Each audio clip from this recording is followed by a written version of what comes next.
as promised, Oh boy. I have... Wait a minute. Got the buffer. I sent you to Walmart to get a real buffing pad.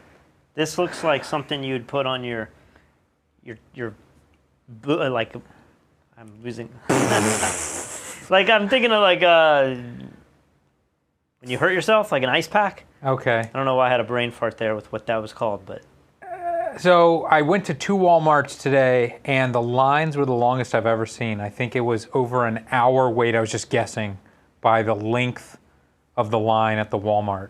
Yeah. Luckily, we happen to have car wax in the garage, and I built this just because I'm no quitter. Now, in case you don't know what the heck's going on, somebody yesterday said, how much do I have to pay for Patrick to wax Lee's head? And I was like, that's stupid. I don't know, $100. And he sent $100. So I'm going to hold up my end of the bargain here. Well, you did pretty good here because I was looking on Home Depot and on AutoZone's website to see what we could buy locally.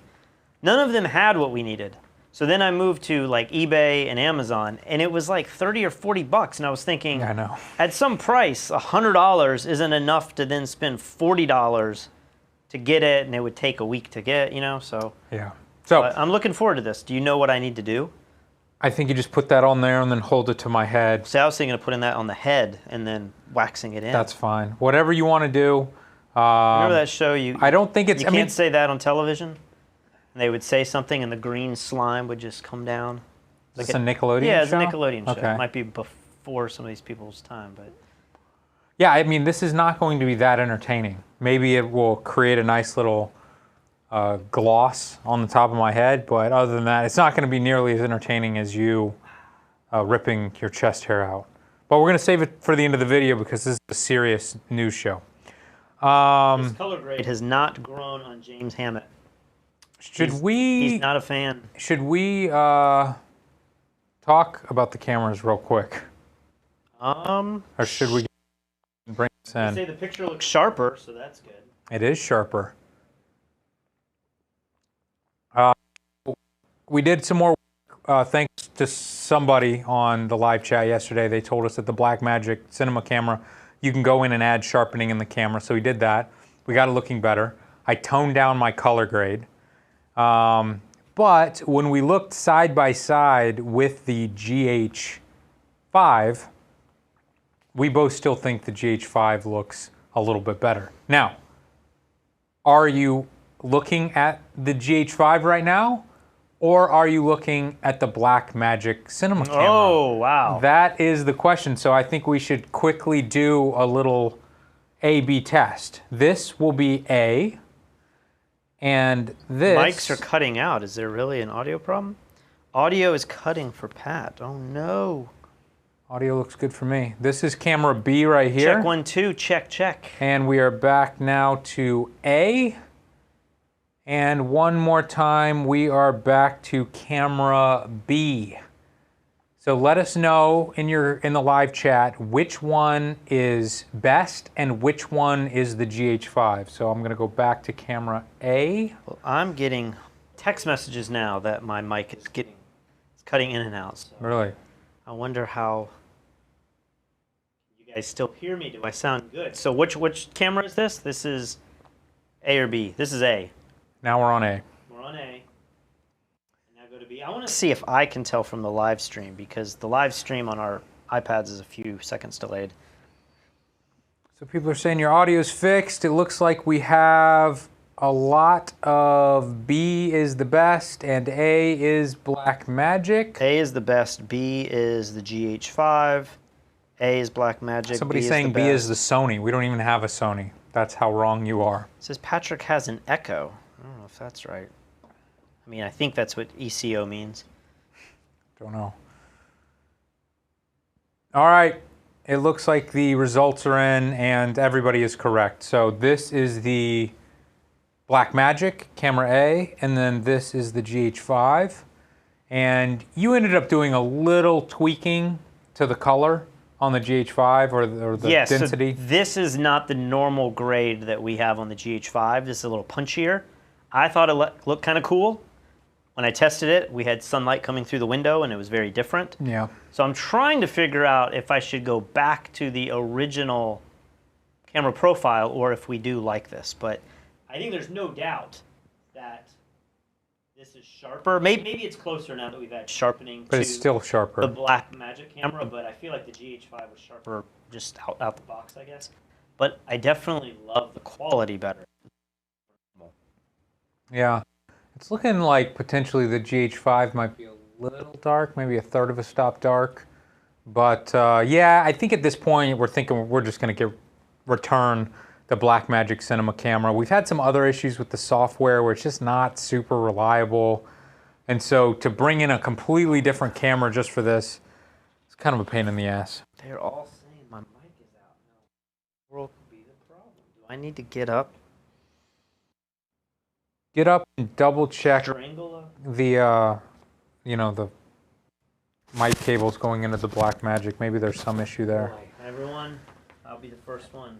In the meantime, we got a few super chats back up here. We got some people saying Team Patrick, hashtag Team Patrick for $2. Jeff says this channel is the best example of what happens when you're stuck inside for too long. Absolutely. Oh, you know the problem? What? This got unplugged when I mounted the TV and my mic's almost dead. So it's not been charging. Still seems weird that would make the sound quality bad. It seems like it would just either be on or off. Patrick says his mic came unplugged and so it's dying, but it should still work. Charging. Let's hope for the best. Rick. Should I change the setting here so people can do their thoughts on the color grade? No, well, that's way too complicated. I could hardly, I could hardly figure that out. Rick, $20 for Team Lee.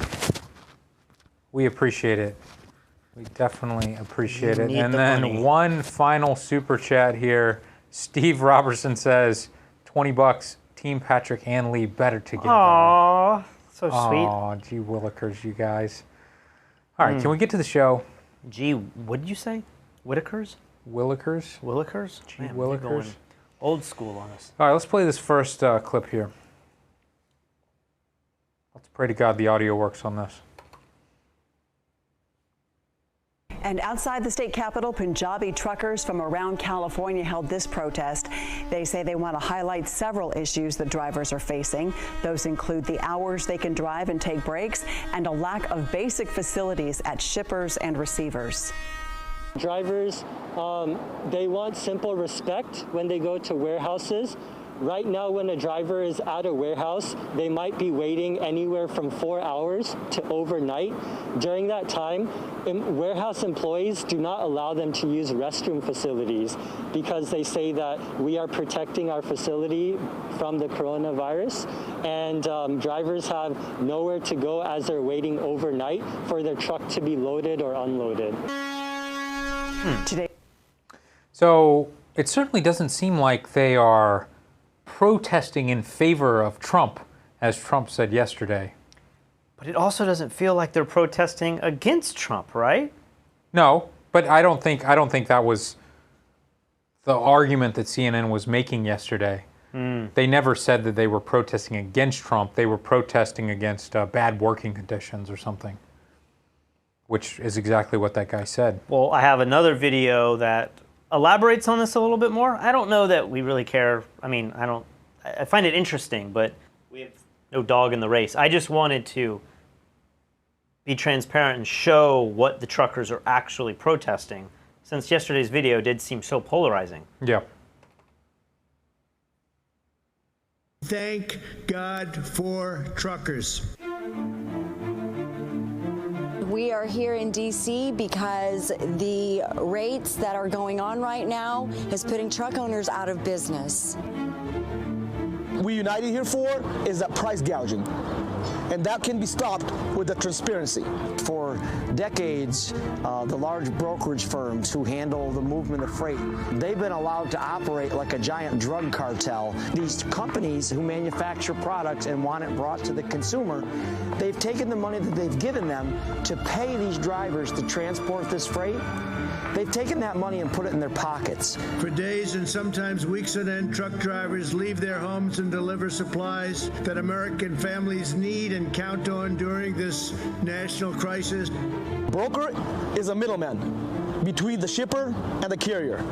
We're here to ask the Department of Justice to investigate these guys for serious violations of the antitrust laws. Fastest way to resolve this problem is focusing on the transparency 371.3. That is already a rule, except that rule needs to be enforced and followed. The brokers are required under that law to give all information upon request. Can I just say, sorry, there's only a few seconds left, but I really appreciate how clear they are being, and they have very exact demands.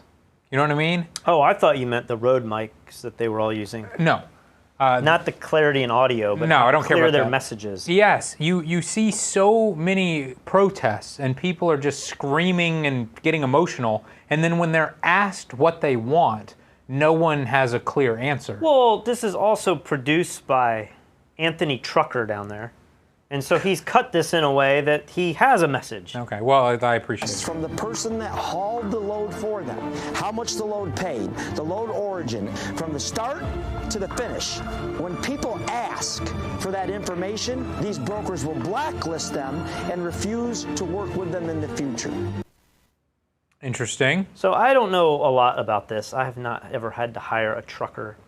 You know, we've had stuff imported in and fulfilled by Amazon, and we've had to go through that process, which is kind of a pain in the butt, to be honest. It's not an easy process. I guess Amazon has probably made it as easy as it can be, but I don't know anything about the trucking world. But it feels like, I don't know, just watching yesterday's video, and the way this was cut, it does feel like maybe Trump has been sticking up for the truckers. I mean, he's in the video, and maybe that's just because the video was produced by somebody who's more right-wing. But maybe Trump has been fielding their views for the last week or two while this has all been going on. I just felt like maybe CNN's point of view was that, no, they're protesting him, but you're saying that that's not the vibe you got yesterday?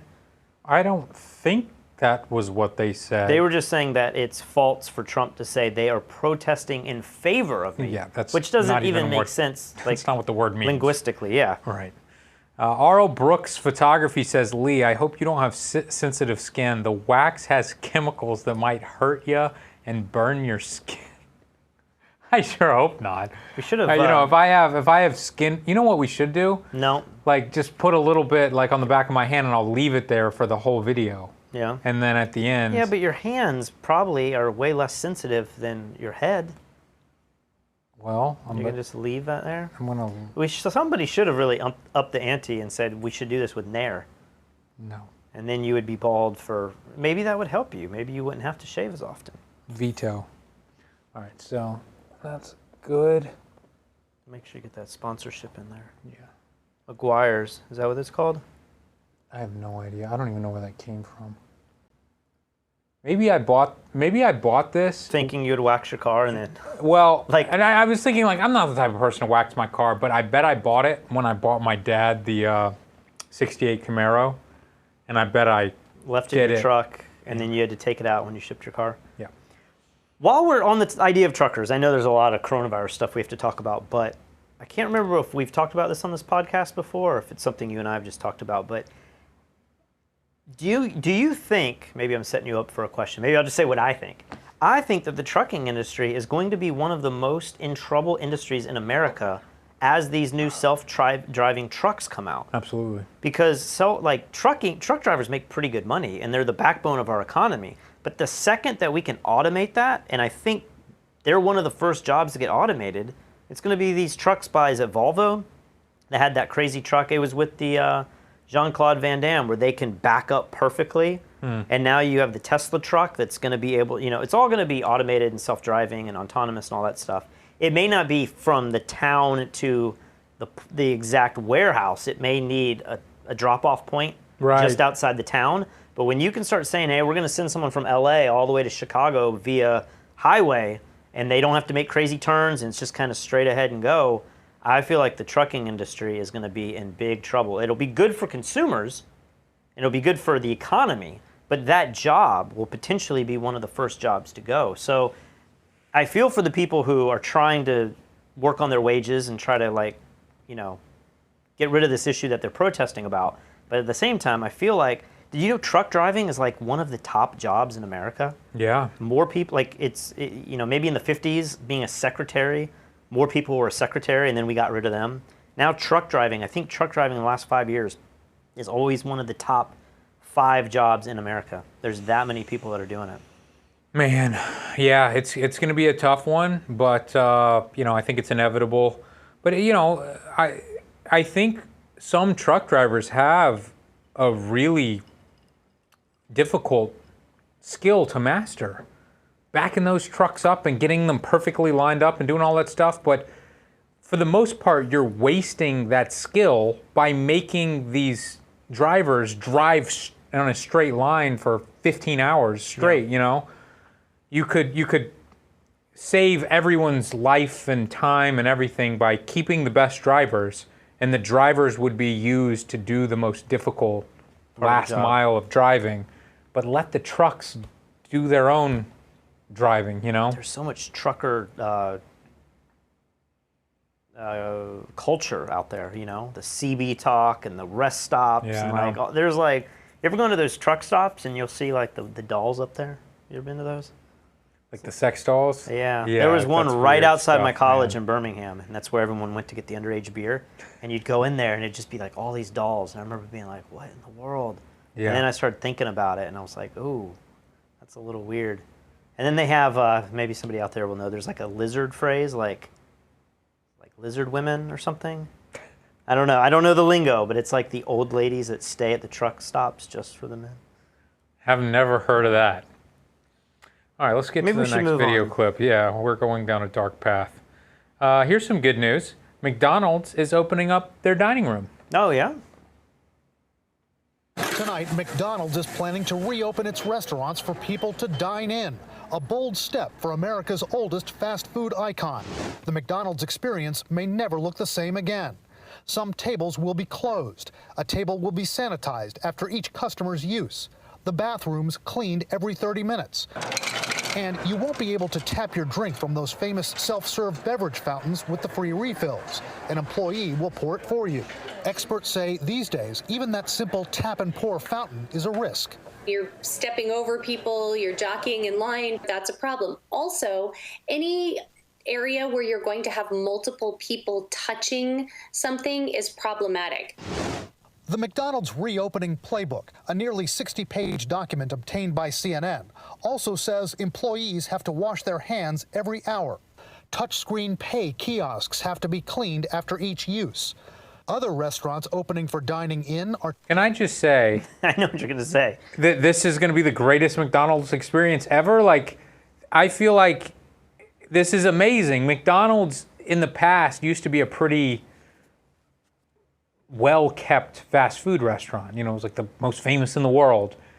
And they went downhill. Yeah, and it I don't became think one of the when most I think dirty. McDonald's, I don't think super clean. But like if they can actually keep up with those standards, that would make it one of the best fast food restaurants. I was reading it. We got a little bit of this video left, but I was reading it as, aren't some of these things what McDonald's should have been doing to begin with? Right. Wiping exactly. the tables down after every use of a customer. Employees washing their hands. Maybe 30 minutes is excessive, but like every hour. Like, Right. Is that too much to ask from a food worker?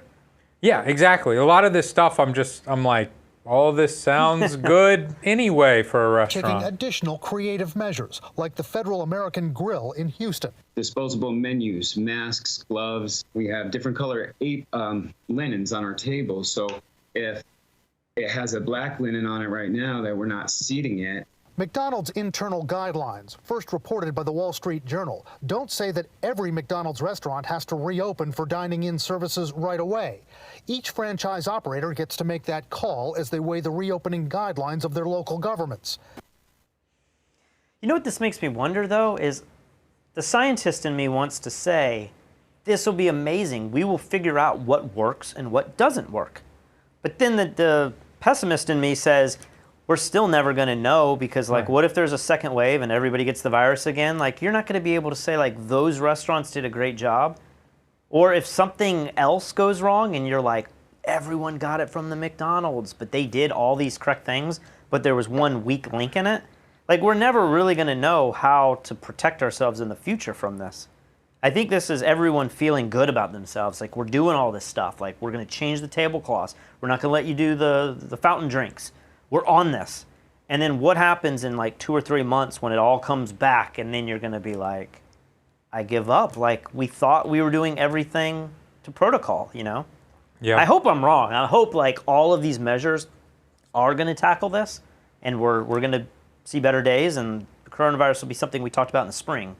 And the summer and the fall, it won't be that big of a deal, but I don't know. I don't know either. Let's see what's next. They're called lot lizards. So a lot would be the gas station itself. Okay. And the lot lizards would come creeping up, knocking on your door. And these are prostitutes. Yeah, older prostitutes. That, you know, their glory days are behind them. So now they're at the trucker. That's really depressing. And you know, what are they called? Lot lizards? Lot lizards. What about the lot lizards? Nobody's thinking about the lot lizards. They're already immune. They already have immunity. Well, no, I'm saying when autonomous driving kills the industry. Oh, that's what I'm saying. The culture will die. Like, have you ever, like, we used to have a motorhome, and you'd get on the CB, and man, the stuff they would say on the CB is so crazy. You know, as a 10-year-old, I'd be like, what are they talking about? And then you'd get on there and mess with them, but you always know they're like a mile or two ahead of you or behind you, and then as everyone passes, you're just like, I hope they don't know that's us, you know? Exactly. Yeah, I remember when I was young, my parents got me like CB walkie-talkie for Christmas or something. Yeah. And my brother and I would play on that thing, and truckers would be like, we're coming for you. You shouldn't be playing on that. And we're like, ah. All that's going to be gone. Isn't it sad? True. That's really sad. All right, next up. A local company says it's making some significant progress in developing an antibody treatment to fight COVID-19. In lab experiments, officials there say the antibody appeared to provide 100% protection from infection. Fox 5's Marilee Moore joins us live from Sorrento Valley to explain. Marilee. That's right, and we know kind of at this point that vaccine developments for COVID-19, that's still going to be at least a year, if not more, in the future.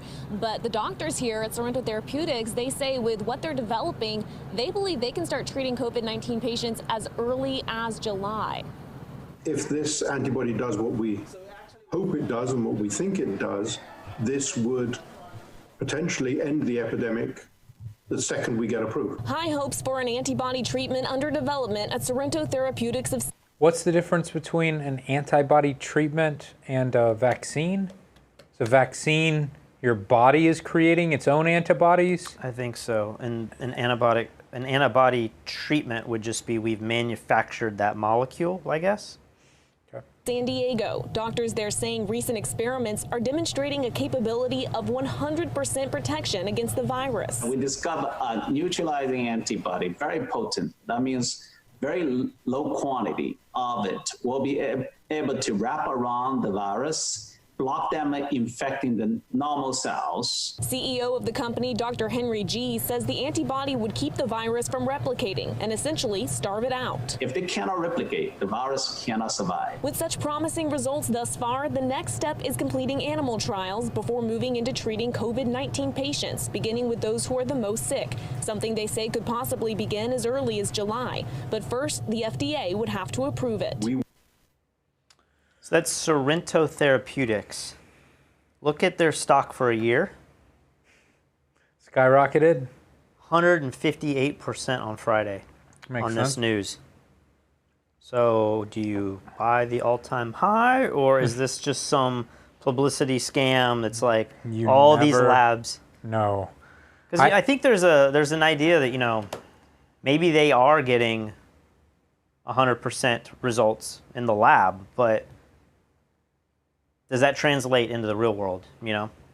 Will the virus mutate, or can you actually administer those antibodies at enough of, you know, Can you give enough of that in your bloodstream to where it will actually kill the virus? Or I don't know that it kills the virus. I guess over time it kills the virus, but it binds to it and prevents it from having the effect that it has. And over time it will diminish out. But well, I saw another video today that was so quiet.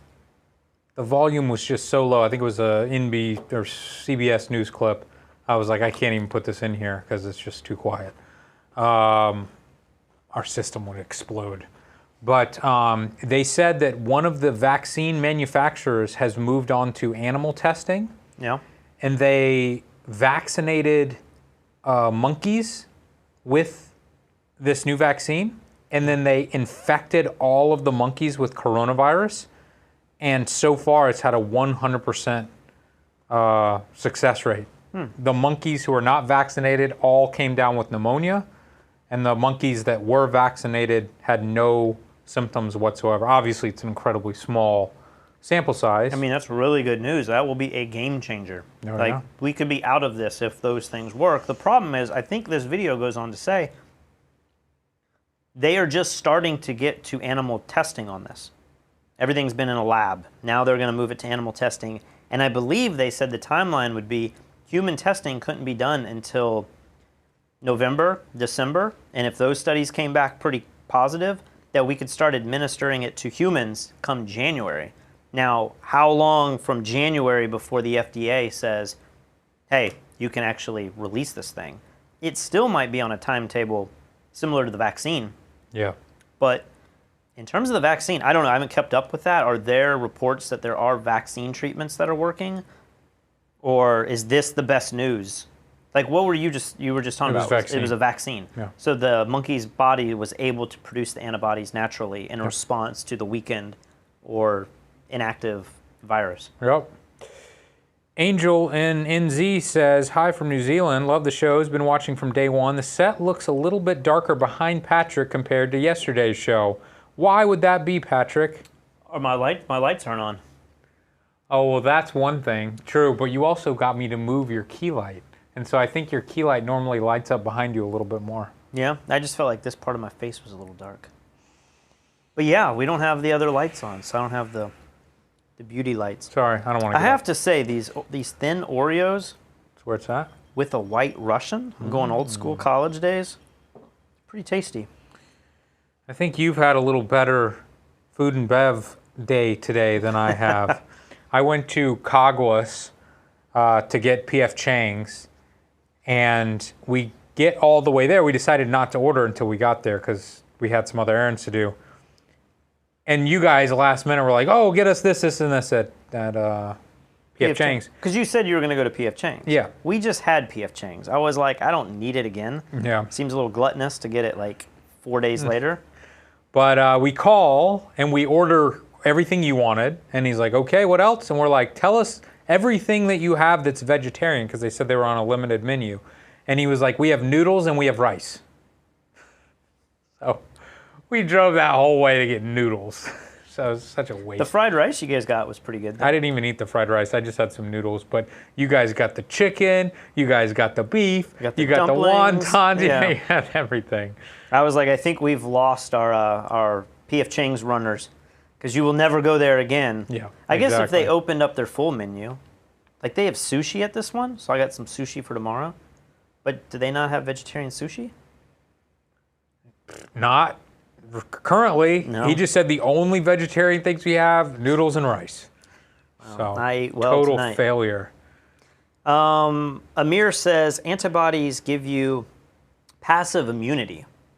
So I wonder, maybe somebody out there knows, if you take an antibody, if I give you the blood infusion, or maybe these are different things, the blood infusion, or if there's an antibody that you could inject into your bloodstream, it will bind to the virus and protect you from it. But will that also help your body recognize it, or no? I have no Like some idea. things like chicken pox, your body will just build that immediately. Like you'll get that immunity through through the disease itself. You don't get a vaccine for chicken pox. You just get. You know, I think there actually is a vaccine for chicken pox, because I was just listening to a podcast like 2 days ago and they brought it up. They were like, I had never heard of this. But there is a vaccine for chickenpox. And is there a reason not to just let your kids get chickenpox naturally? I don't know, but apparently, from what I understand, if you don't get it as a kid, you'll never get it. And you get it later in life, it's deadly. incredibly deadly. It can be. And it has something to do with shingles. And apparently, my dad has told me that he has gotten a shingles vaccine or something multiple times. Really? And have you not had shingles? I have. I've had chickenpox and I got shingles a few years ago, but I felt nothing. I just had like this band on my noticed stomach. like on your back and stuff, like little welts. Yeah, so, but my dad had shingles, fine. and I want to say it was very scary for him when he had it. Really? It was like kind of, I remember, I think they went into his eye and stuff. It was pretty severe. And I had shingles, and it didn't feel like much, but... I think it has to do with age, kind of similar to COVID-19. I'm just curious, though, if you have an antibody in your blood, will your body then, like, does it weaken the virus and your body goes in for the attack, too? I think it's B lymphocytes that are the ones responsible for the antigen. Now you're getting too nerdy. Jeffrey, who is the sole reason that Patrick will be waxing my head later, says, Lee, call Lyle Carty or Mike Kelly before waxing, but even I feel uncomfortable with the drill as I work with power tools and it might hurt.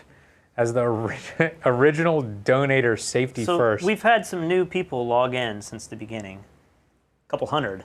They don't know what this is for. I mean, that's not going to be dangerous.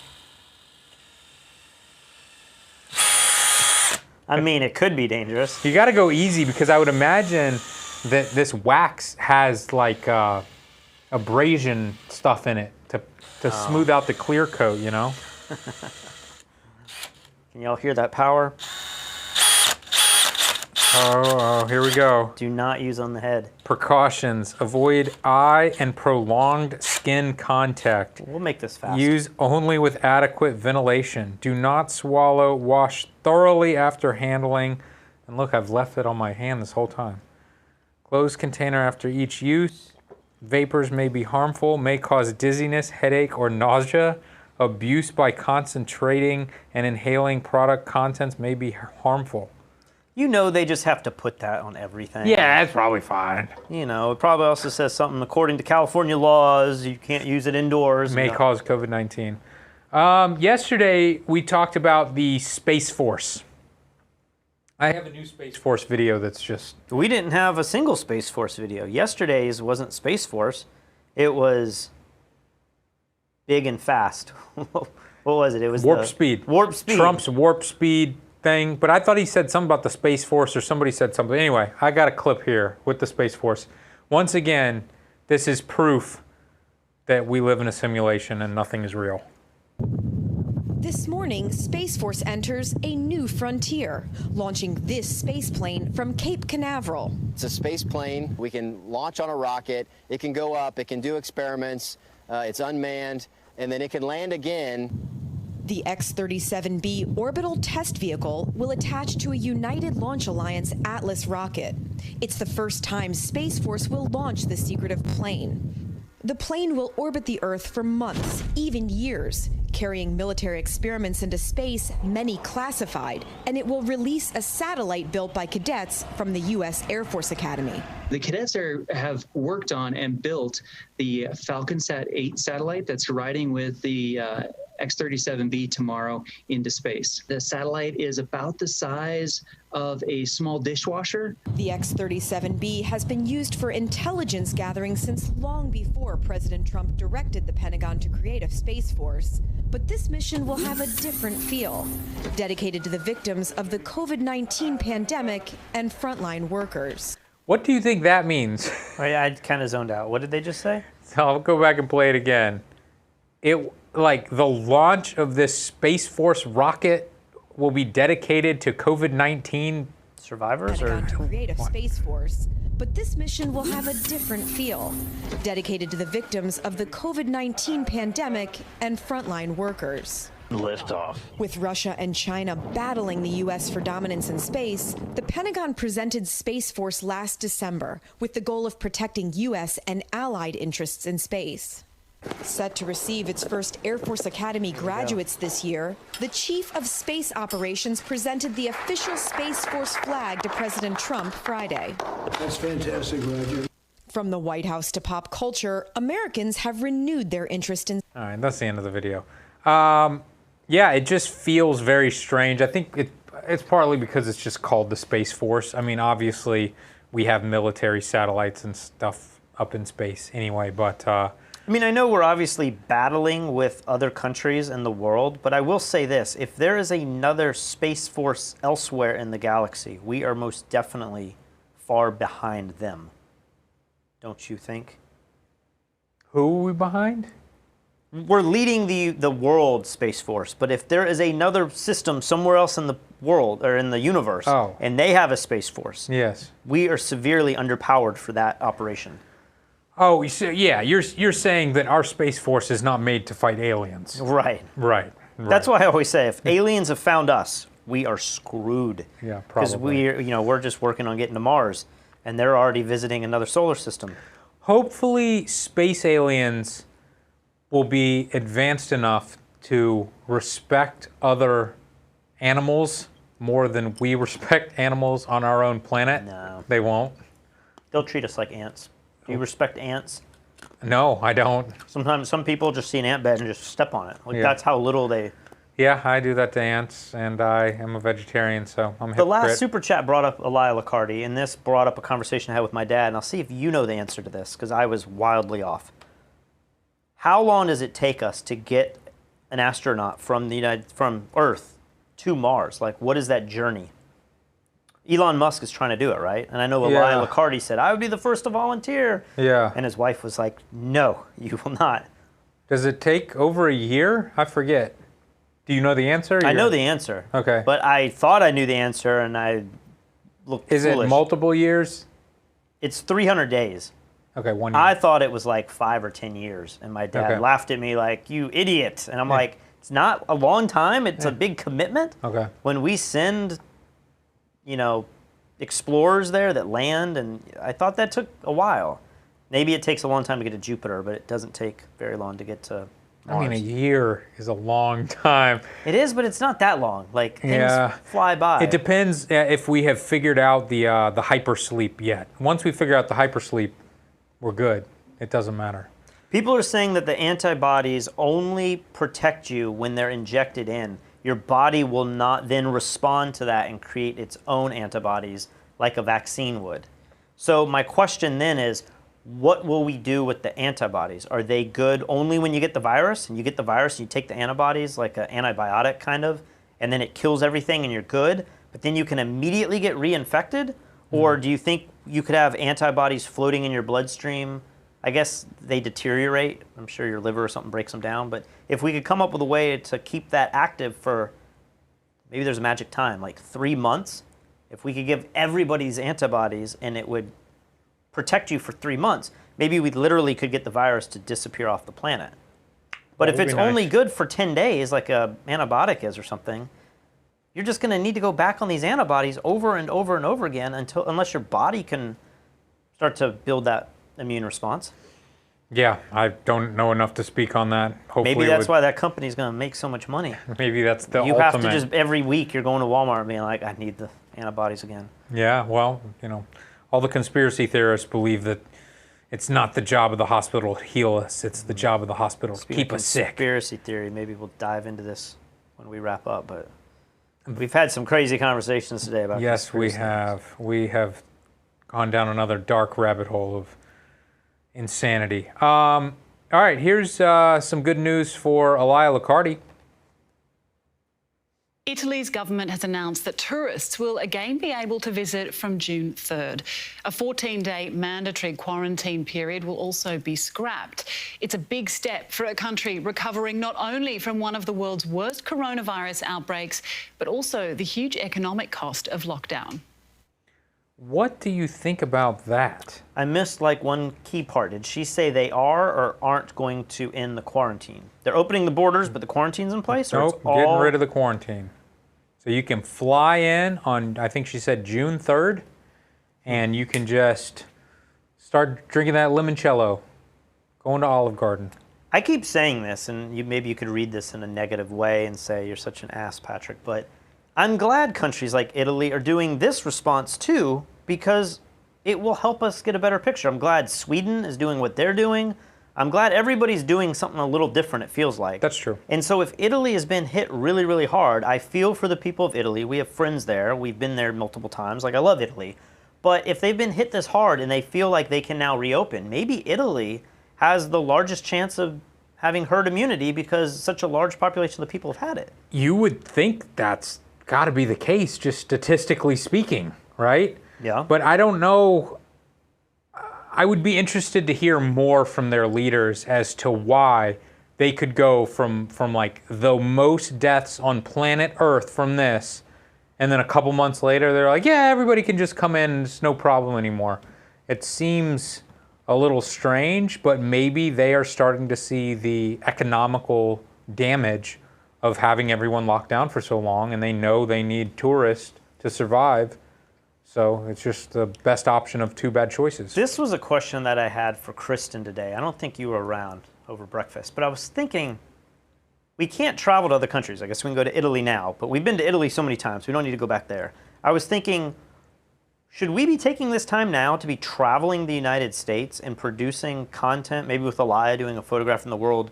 We already did America to some degree, like we did a few little places in the West, but maybe that would be the most productive thing we could do. Maybe hotels and stuff are super cheap, and I don't know about flying is a little sketchy, but if we like flew somewhere and then got a motorhome or a caravan and we drove around and camped and stayed in hotels and stuff where you could isolate. A lot of these parks, I guess the issue is a lot of national parks are closed, but I was thinking maybe that's what we should be doing. We're going to look back on this time and being like, why did we just sit inside and make these diaries all day? I know a lot of countries won't accept us to come in, or they will, but we have to be quarantined for 14 days.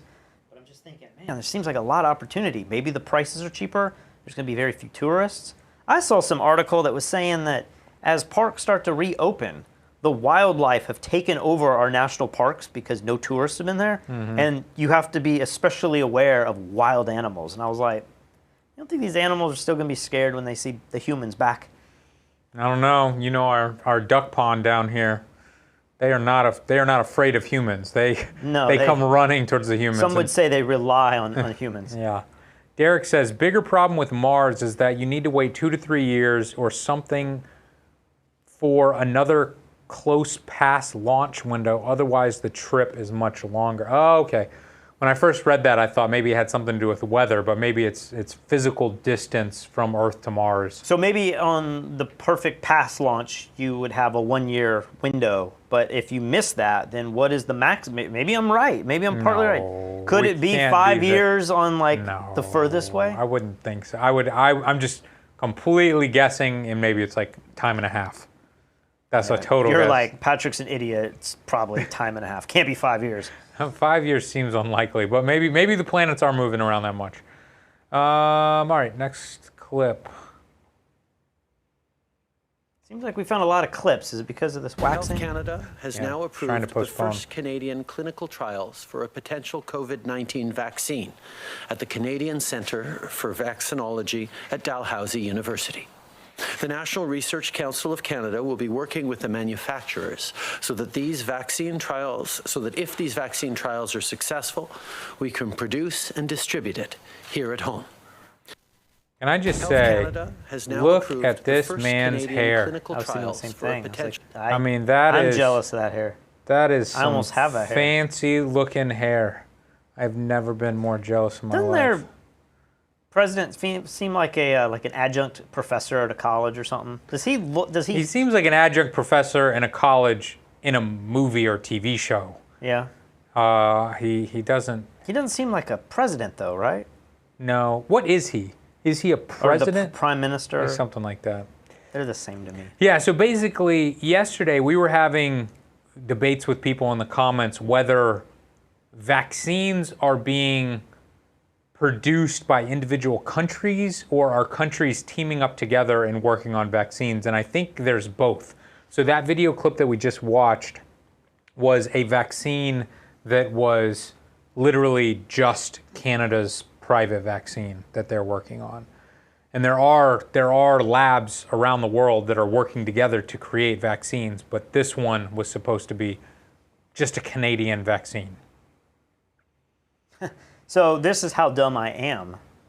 in Derek's comment, he said, bigger problem with Mars is that you need to wait 2 to 3 years or something like that for another close past launch window. Otherwise, the trip would be much longer. The answer is right there in the comment. You'd have to wait 2 or 3 years for it to be back to the 1 year point. Sure, but it could be 400 days, or if we wait an additional 2 years, we can get it down to 300 days. I just don't think it could possibly be 5 years. If you, at most, you'd have to wait is 2 to 3 years to I make see what it you're back. saying. Yes, it Sure. proves your stupidity. Next up, I saw a clip with Mike Rowe.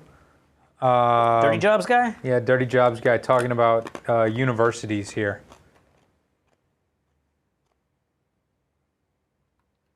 YouTube, a lecture. Let me restart from that. MIT 2 weeks ago. I watched. Damn it. On YouTube. Is that a Blair Bunting photo in the a background? lecture. He always did those from deadliest MIT catch photo shoots. for free. The same lecture that would have cost X thousands of dollars, right? So I think when the dust settles, higher education is going to be revealed for the luxury brand that it truly is. And when you take away all of the stuff that has nothing to do with learning or connecting, you're going to be left with a breathtakingly overpriced product. Do you know why college is so expensive compared to why it was so relatively inexpensive 20, 30 years ago? Have you ever gone down that rabbit hole? I think it's because the federal government started guaranteeing loans. So once you give children $100,000 or more that they have to spend on a university, universities are going to find a way to charge that. Now, that being said, I know people who work for private schools, and they're always telling me how much in financial trouble they are, even with all the student loans. So I don't get it. I don't fully understand how you can have both things. I looked it up the other day, and it seemed like a large percentage of money is spent on the recruiting of new freshmen. Okay. Because the schools are all so competitive now that they need to persuade more and more people to come to their school, and they need to have you also have to have the fancier cafeterias, and you have to have, if you have the lobster at your cafeteria and that's an option for you, then you're more likely to bring students there because they don't want to go to a place that just has a Chick-fil-A or a Papa John's pizza, you know? And so the campuses get bigger and the marketing gets bigger and all the outreach of the people trying to go to all the campuses and like bring people in, that all gets more and more expensive, that it's now become a pretty large percentage of their yearly budget. Well, that's what my brother who worked for a university said. He was like, nobody is choosing their schools because of the education. They are choosing their schools based on how much of a luxury resort it is. Yeah. What do the dorm rooms look like? How close is the spa to my dorm room? What speed internet is there? Oh, you've got the new Olympic swimming pool with the new Olympic gym. Ooh, that's nice, but the soccer field, like you only have 3 soccer fields, that's not as good as this other school that's got 6. Gone are the days of just looking at the girl-to-guy ratio and making her decisions based simply on that. Exactly. What was you always had a good story on your dad asking you, like, where did you want to go to school? He was like, Lee, it doesn't really matter where you go to school. You can go somewhere to ski, or you can go somewhere to surf. Because those were like things that I enjoyed doing in high school. And so I was like, mountains or the beach? Yeah, and I said, I think I want to go snowboarding. And he was like, all right, then we're only looking at colleges right around ski slopes. And so I ended up going to a college that was like 5 minutes from 2 ski slopes. And maybe partly that's why I have such a negative view of most higher education. I feel like it's such a scam. But I feel like I did the 4 years. I got my sheet of paper. Not once has anyone ever asked to see my sheet of paper. Maybe at Ritz Camera, I had to put it on my application. And then they laughed at you. They're like, he's got a degree. Yeah, exactly. He's working at Ritz Camera. Yeah, and then I started my own businesses and stuff, and no one cares. So I just, when people tell me that they want to, pay $100,000 to get a photography degree or whatever, I'm like, don't do it. Don't do it. It's tough because my mom has a master's degree and she taught at the collegiate level. Kristen obviously teaches high school and junior high school and stuff. And education's like around us, right? But I'm always very cynical about it. And I know a lot of people will say, oh, teachers aren't paid enough. And I think when they say that, they're talking about K through 12. Probably. The average, I don't know if this is over everything, but like when I was looking up where does most of the money go in these college programs, it seemed like the average doctorate professor at a normal sized college was making, how much do you think they make? I would think 60 grand. I think it was like $120,000 a year. That's really hard And for so me to it believe. makes me start to think like maybe the teachers are getting paid too much too at that level. Yeah. Now I know teachers that are, just in elementary school or high school or something that are making $50,000. Charleston, they make like $35,000 a year. I don't think they're paid enough. I know in Boston they might be paid $70,000 to $80,000, which seems pretty good, but cost of living and taxes and everything up there are probably higher. But when you get to $120,000 as a doctorate or a PhD teaching at a college, I'm like, I mean, maybe I could say, yeah, you should splurge on having great teachers in your undergrad program, but I don't know. They're paid a lot better than I would have thought. Well, I'm kind of a free market type of guy myself. So when people are like, teachers need to be paid more, I always go to the idea of like, but they're taking the jobs at 30 grand a year. There's a surplus of teachers for a small amount of teaching positions, so much so that they're willing to work for $30,000. But is there a surplus? I always hear there's not enough teachers. Oh, is that true? Well, you'd think free market would then say, well, teaching prices should go up if there's not. But I don't know that it works that way. But here's the other question that I have. Let's say you're paying teachers $30,000 a year. What do you think would be better for education? To pay the same teacher $60,000 a year, and now maybe they're happier, they're in a better mood, they're not worried about money and stuff as much, or to split classes in half and have fewer students per class and hire double the teachers at $30,000 per year for the same money. I think there's some restraints on everything you're saying that you have to take into account. I don't think you can just cut the classrooms in half because now you need twice the space. You need twice the classrooms. The other thing is, aren't most teachers' salaries paid on like property taxes in your community and state taxes that wage maybe so earned? So like maybe the state's just like, this is all we have in the budget. Like you can't. It's not like a true free market where you're like, if you don't pay me 50 grand, I'm just not going to teach. Yeah, there's always money to be found and moved from something else, Yeah, we just found $4 trillion. Exactly. Yeah, I don't know if states have the ability to find $4 trillion, but they could take it from some road fund or something and choose to put it towards school. I'm not sure what the answer is. Stephen Gott says the average Harvard professor makes. See, I would think Harvard, that's like the top school. Yeah, maybe the average is making like 150, 200, something like that. 198. Makes sense. I mean, it's the most prestigious school potentially in the world, so you would expect them to be making the big bucks because hopefully they're the best teachers. We have another video. I know this is interesting.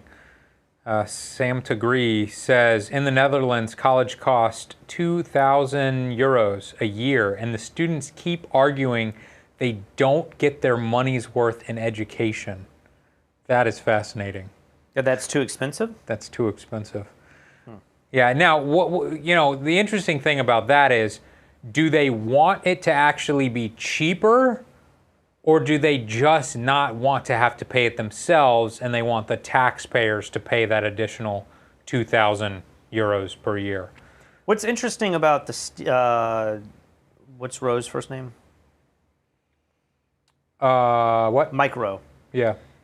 Is as more teaching happens online and digitally and on Zoom and Skype and all these programs, you're going to lose the facade that we were just talking about. You're not going to have the amazing dorm rooms. You're not going to have the fancy meals that you can get on the meal card. You're not going to have, the spa and all that stuff. If more people say, you know what? My older friends are in serious debt. Maybe my parents are still in debt from college, and I don't want to do that. I'm just going to do the online option. I can handle that. I don't need the social life. I don't need all these extra perks. If more and more people move to that, I imagine the things like recruiting are going to have to go down. I imagine expenditure on campus is going to have to go down. Maybe it goes down so much that it actually causes financial problems for the schools. Right. But I think there's going to be a lot of people who do not follow the dogma of you have to go to a college and you have to go to a good one and it's got to have an awesome campus.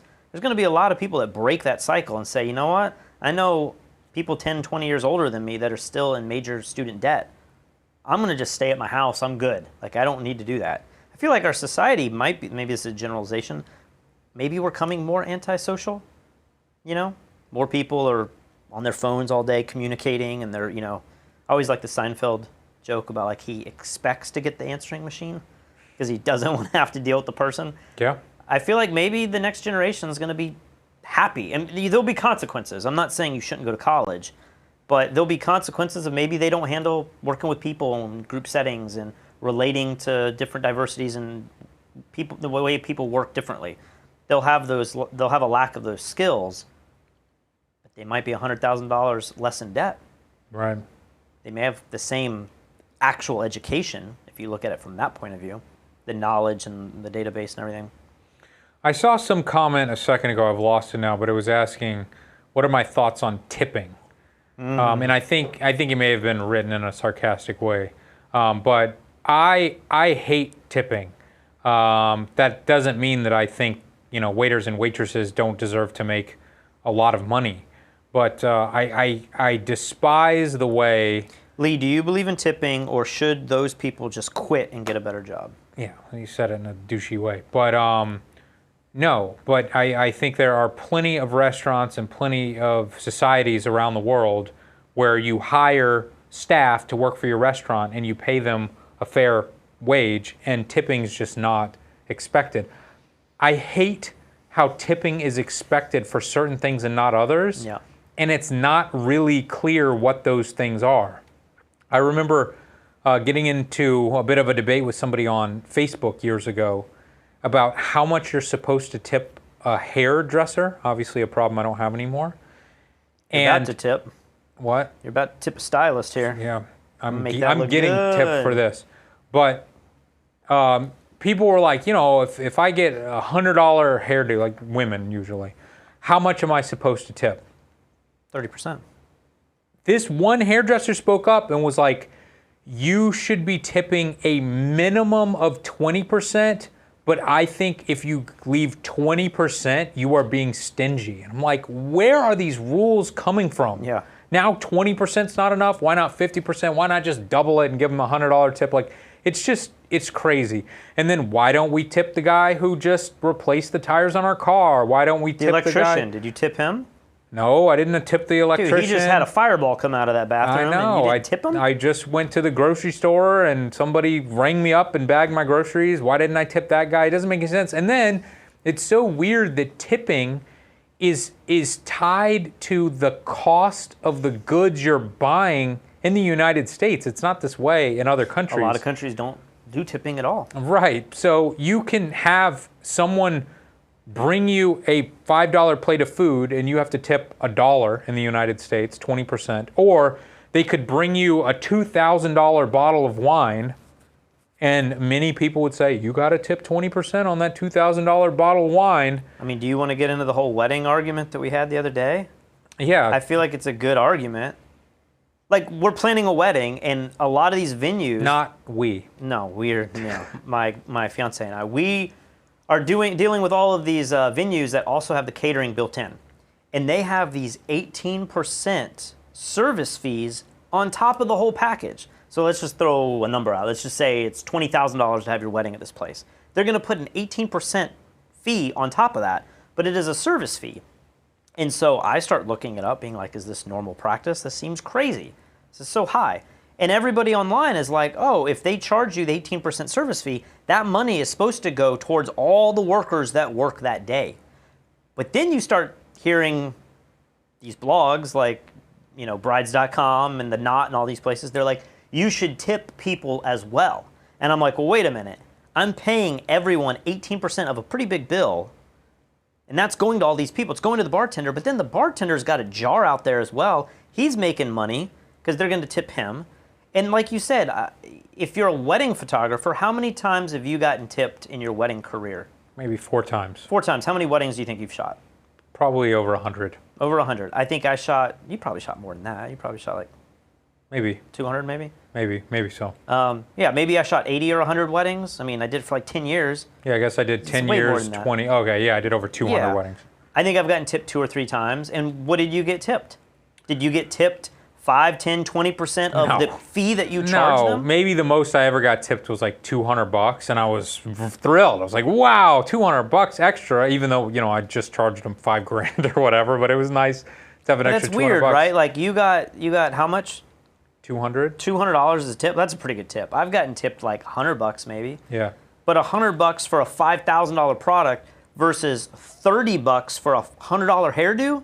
Yeah, it's and crazy. they worked no on you sense. for an hour or two, but Yeah. you were there at the wedding all day. Like, it just doesn't make any sense. And so this argument from all these points of view got heated. And so I called our friend who was in a band, and I was like, you were a guitar player in a band. You played 6 times a week.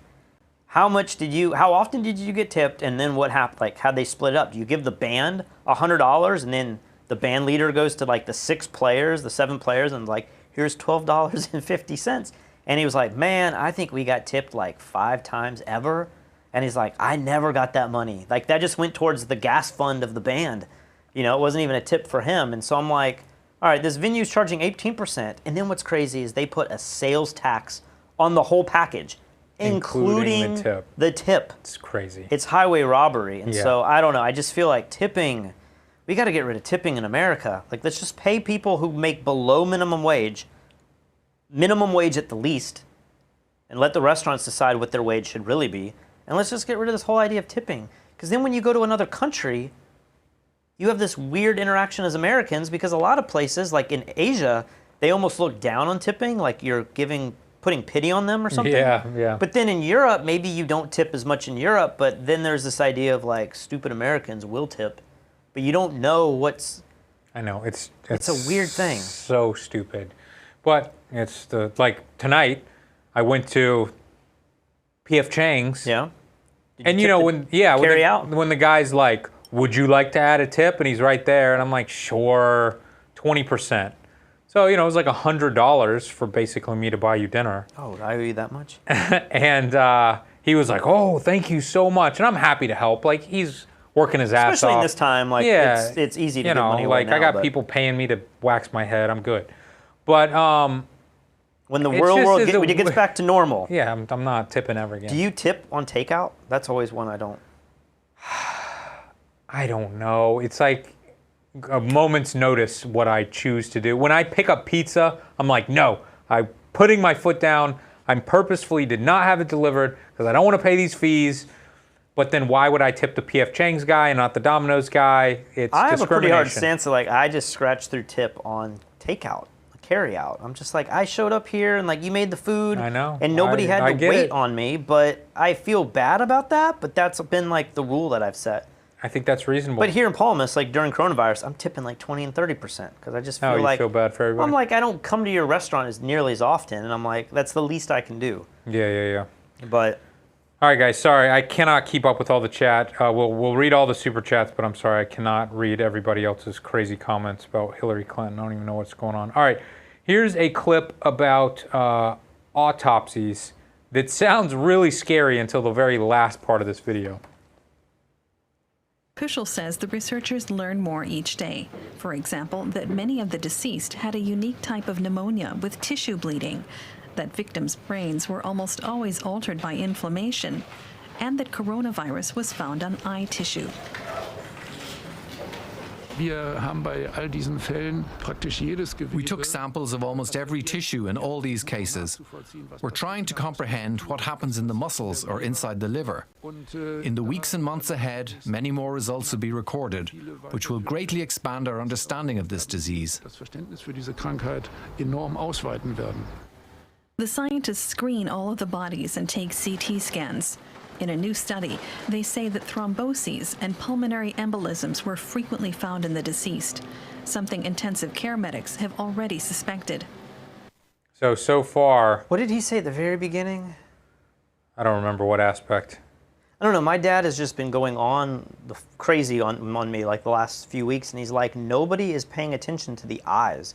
That your mucous membranes in your eyes is as susceptible, if not more susceptible, than even your nose and your lungs. The virus is found in the eyes. Everyone's wearing masks, and no one is wearing goggles or glasses. And he's like, people are foolish if they think they can't get the virus through their eyes. And I'm just like, sounds reasonable, but my dad has something like this on every angle. It's like, But I still think the idea of the mask is not to protect you, but to protect everyone else. That's always been my rebuttal. Is I'm like, you're not coughing out of your eyes, but if you're a dentist, and he's there drilling and stuff, like he usually has eyepieces and stuff because he has to magnify. But he's just like, it's crazy to see all these nurses and no one has. I mean, some of them have the face shields, but he's just like the eyes. That's gonna like you could get it through that.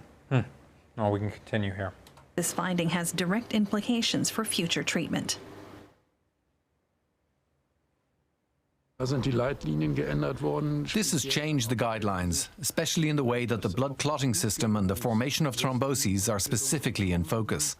And more intensive precautions are being taken so that thromboses and embolisms don't form. So, sounds like incredible, scary, bad news, It's like, it's not just pneumonia you're getting, all this other crap's happening to these people. But then they have this one little bit of information right here where I was like, oh, okay. It brings you back down to reality a little bit. The high number of autopsies confirms earlier results. On average, the victims were 80 years old, and most of them were men. All of them had severe pre-existing conditions, such as high blood pressure, heart attacks, or organ damage. So every single one of them was an average of 80 years old with pre-existing conditions. So obviously still sad, but not as scary. The pre-existing condition thing, like I know people who've been on high blood pressure medicine since they were 20 or 30. Like, they just did that as a preventative nature, Yeah. I think some people, they get on, especially women, they take, what do you take so you don't have kids? Birth control. Yeah. I just have a blank here. They're on birth control, and I think one of the side effects of birth control is hypertension. And so a lot of women might just get on a drug to lower the hypertension because of the birth control. So it's like, but is that a pre-existing condition, or is that just a side effect from the drug? I mean, it's pre-existing condition. I just feel like we all have something. And if you die of hypertension because of coronavirus, aren't they all just going to say, well, you had a pre-existing condition of hypertension? It's so easy to point your finger at something and say... I think that if I get it and I died, they would say, a young 36-year-old man right, in the height because you don't have any... You're like, do you go to the doctor for anything? No, hell no. Look at me. Yeah, Look at that. Yeah, I see that. You see? Yeah. You see that one? Yeah. I'm good. Oh, you're good? You want to take the shirt off and show the rest of it? It's not that good. Let's see. Jeffrey Holmes says, the to-go tips I make in my wife's restaurant on the weekend are going to waxing your head. Thank you very much, Jeffrey. That's so kind of you. But he has the best stories when you get your takeout, and he's like, watch this video. And it's just going to be me just drilling into your head with the I'm nervous. Wax. Like, I think it might be in my mind, but I'm feeling some discomfort in my hand right now. Yeah. But it could be just because I'm resting my arm here and it's cutting off circulation, but I'm like, is it the wax? Sounds like a pre-existing condition to me.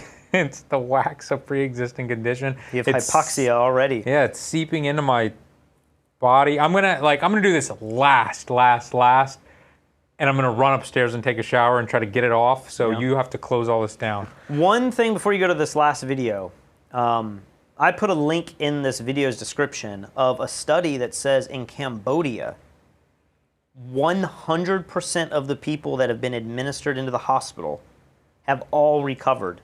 And it's not a large number, it's 120 people. But I don't think Cambodia, are you able to go to Worldometers and see if Worldometers is saying the same thing this article is saying? I think they're saying now maybe there's some deaths because people died outside the hospital, but they were claiming in this article 0 deaths. Now, they don't have 0 marked under Cambodia, but what do they have? I mean... I think 0 is just... Nothing. Yeah. So Cambodia has no deaths. And see, it's exactly what I said, 122 cases. This is what the article in the description of this video says. Yeah. So what do you make of that? Do you just read that as not that many people got it, and statistically, Yeah. maybe you could have 400 cases and no one dies, and it's just statistics. You could flip a coin 122 times, and maybe you get heads every time, but if you do it enough, you'll get some deaths? Or Yeah. is something actually... Well, I think the people in Cambodia, even though I'm sure you could say maybe they're malnourished, they're probably in better shape than Americans, you know? They're all physically fit. They all work outside. They all don't overeat. They're not eating Oreos and Nutter Butters. They're not waxing their head with cancerous material. They're just They don't have that 5G tower either. They don't have the 5G infecting them with the virus.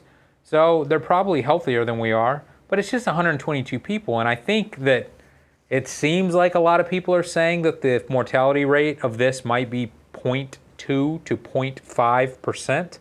And of course, it's affecting most people who are over the age of 80. So 122 people just isn't enough. I wonder, this is kind of a dark road to go down, but does Cambodia have one of the youngest populations in the world? I don't know. I mean, They had that you horrible are genocide. really hung up on this oldest and youngest population. But I think it matters. When I mean, you look at the numbers, it's like the average age changes by 2 years. I think that's a statistical thing. You know, you got to look at the deviation or something. Like, if it's an oldest country like Italy, even if they're only off by 7 years, like, they have a much older population. Who knows? All right, let's get to this last clip here. Here last week that a successful strategy combining herd immunity with social distancing for the vulnerable requires that the authorities know and record who is and isn't immune. So how would that work? Yeah, so it actually builds upon current systems. We actually do not need to create anything different. There's a way to either check the nasal swab to see if someone's infected, or soon to be a blood test to see if someone has previously been infected. That establishes if you are immune. You put it in the existing registries we have, we all use. When my wife gets her chickenpox shot, it's entered into an online registry. There you go, chickenpox shot. Why is his wife getting the chickenpox shot? Isn't that a little late for that? I don't know. Maybe he just made an example, but a poor example. I think he's also using his Orange Yeti microphone incorrectly. It's HIPAA protected. You put that information in, now the individual knows it, she or he can show it to their employer, say, hey, listen, I'm immune, I have a little bit more freedom to work where you wish me to work. Dr. Fauci yesterday spoke of certificates of immunity. Let's watch. It's one of those things that we talk about when we want to make sure that we know who the vulnerable people are and not.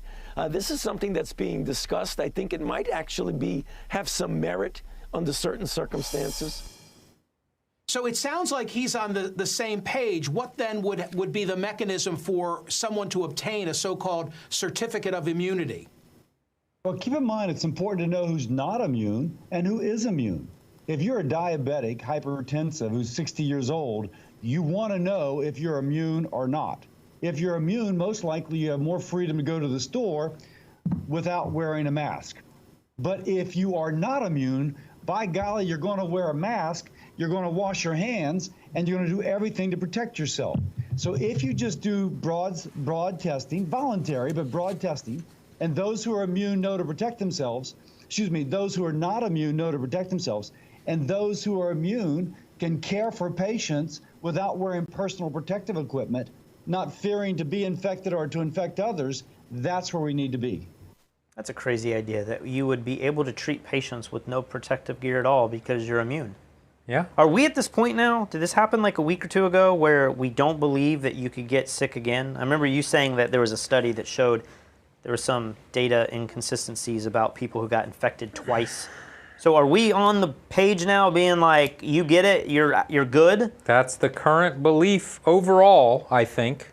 I like how I've not heard anyone say that, but I'm just hearing it spoken in the language of all of the people on the news. Yeah, that's a good point. Nobody's come out and been like, good news, guys, guess what? We know for certain that you can't get the virus again. But it feels like we've changed. Right. I think we have changed based on the fact that the virus is spreading like crazy, and people who have gotten over it have not gotten it again. Yeah. And the people who thought they might have gotten it again seem to have been disproven. So it seems relatively easy to prove this. Now, on the first half of this, the idea that we would have a registry. This reminds me a lot of the Second Amendment people who are like, they want to know who has the guns so they know how to get the guns from us when it's time to get them. Yeah. A lot of people are scared that this is just us giving away our freedoms, and soon we, if you were worried about 23andMe, about them having your DNA and everything, this is like following in that idea. This isn't a private company anymore. This could be the federal government, and they keep saying it's voluntary, and if you want to do the Apple or the Google version, it's voluntary, but at some point the government's going to say, look, we need those records. Yeah. Like, you can't just keep those in your database. But he brings up an interesting point, and that is I can't say this word, immunization records. We all have written down when you got TB and tuberculosis, all these vaccines, and you have a sheet, at least you used to, and then you would take it and show doctors. Maybe when you go to school, you have to prove that. Maybe when you go to college, you have to prove that you've had certain shots. When you go to certain countries, they want to know if you've had certain shots. So it's out there, and I assume as those records become digitized, is it any different that a hospital, the hospital has the HIPAA, but I'm sure Apple has a similar clause. Isn't it kind of the same thing? Aren't we already sharing some of this information? I think so. I think all of this is just another little step forward of losing some freedoms, losing some anonymity.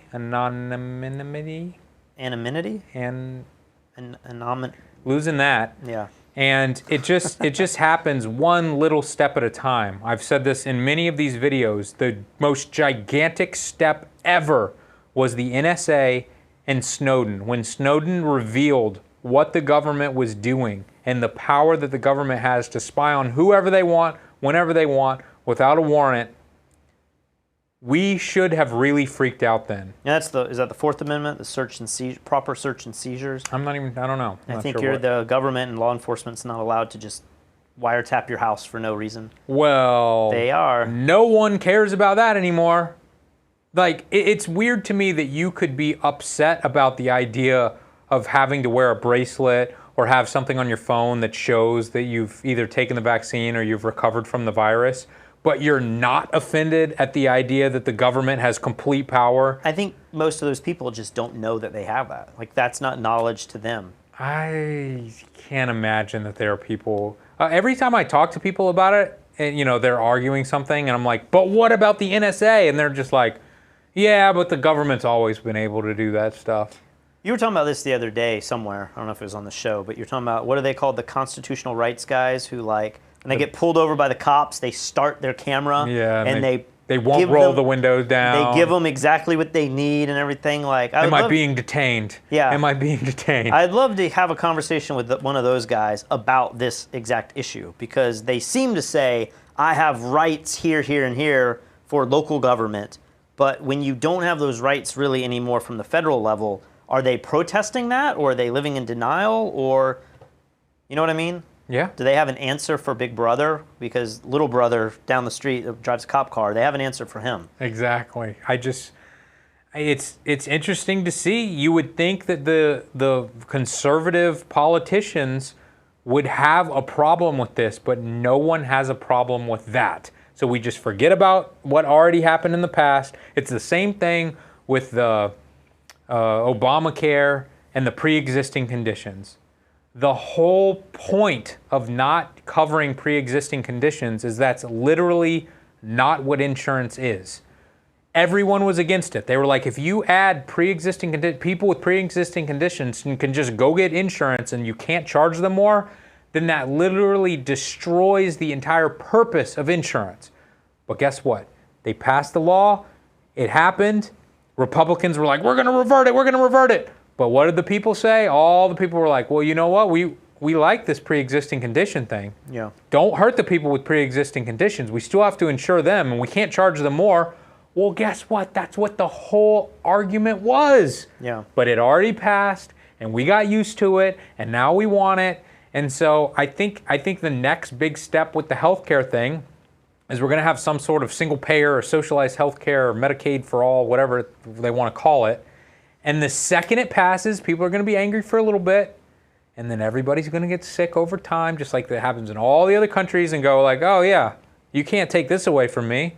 Of course we all have to chip in and pay for everyone's health care, and it's just going to become normal. Well, we're running late now, so I'll talk about this tomorrow, but I listened to another one of these Macro Voices podcasts. This one today was by Ben Hunt. Okay. And he kind of gets into this. He gets into the idea that, like, once everyone is sold on these bailouts, and especially I think the guy I listened to yesterday, his last name's also Hunt. I don't think they're related, but he was like, once we realize that these bailouts are not going to cause inflation, which is what a lot of economists think would happen, once we draw that conclusion that bailouts do not cause inflation, he's arguing they cause deflation.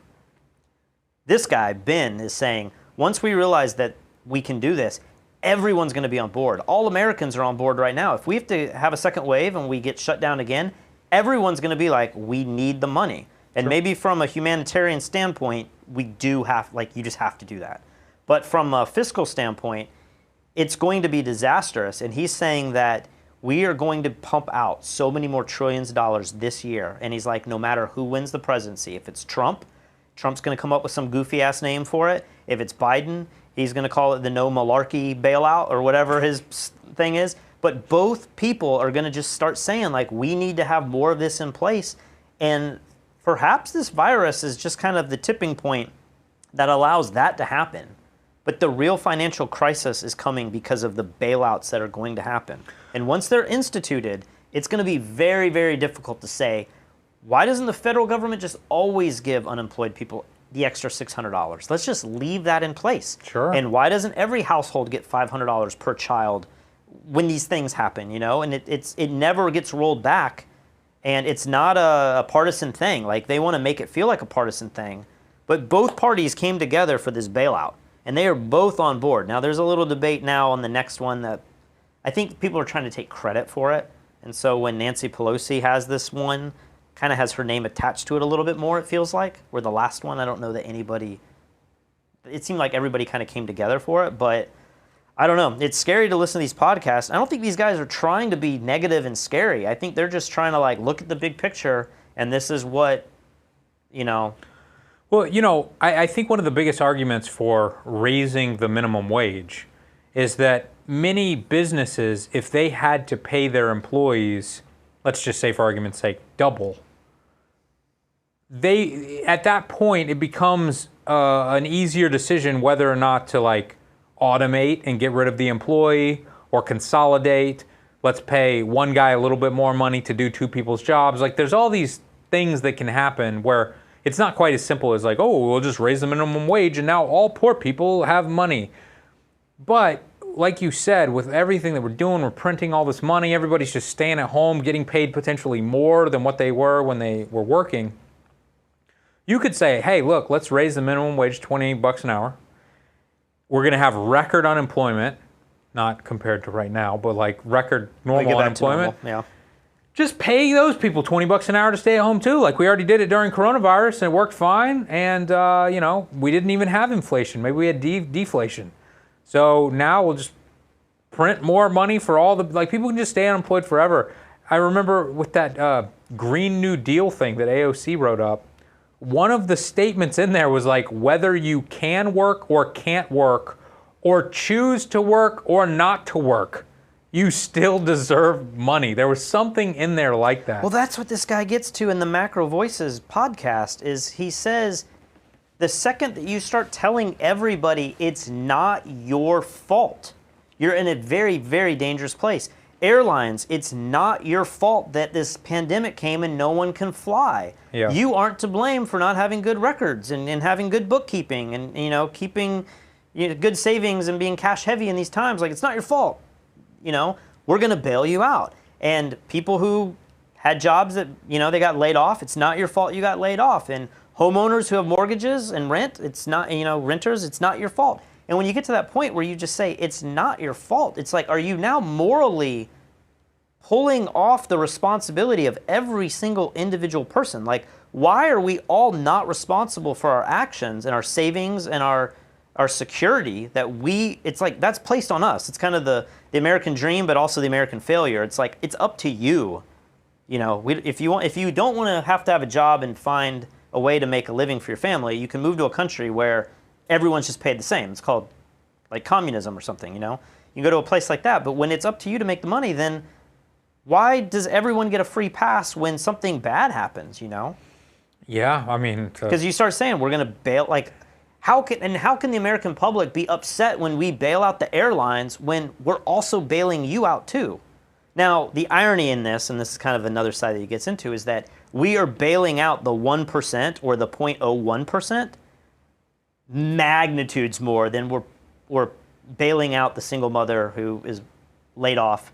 We're going to give her $1,000 a month, you know, but we're going to give millions of dollars. We're going to give, you know, Mo, Arkansas, $2 million. I think the bottom line should be, though, is like, what are you accustomed to making, and are you making less, the same, or more?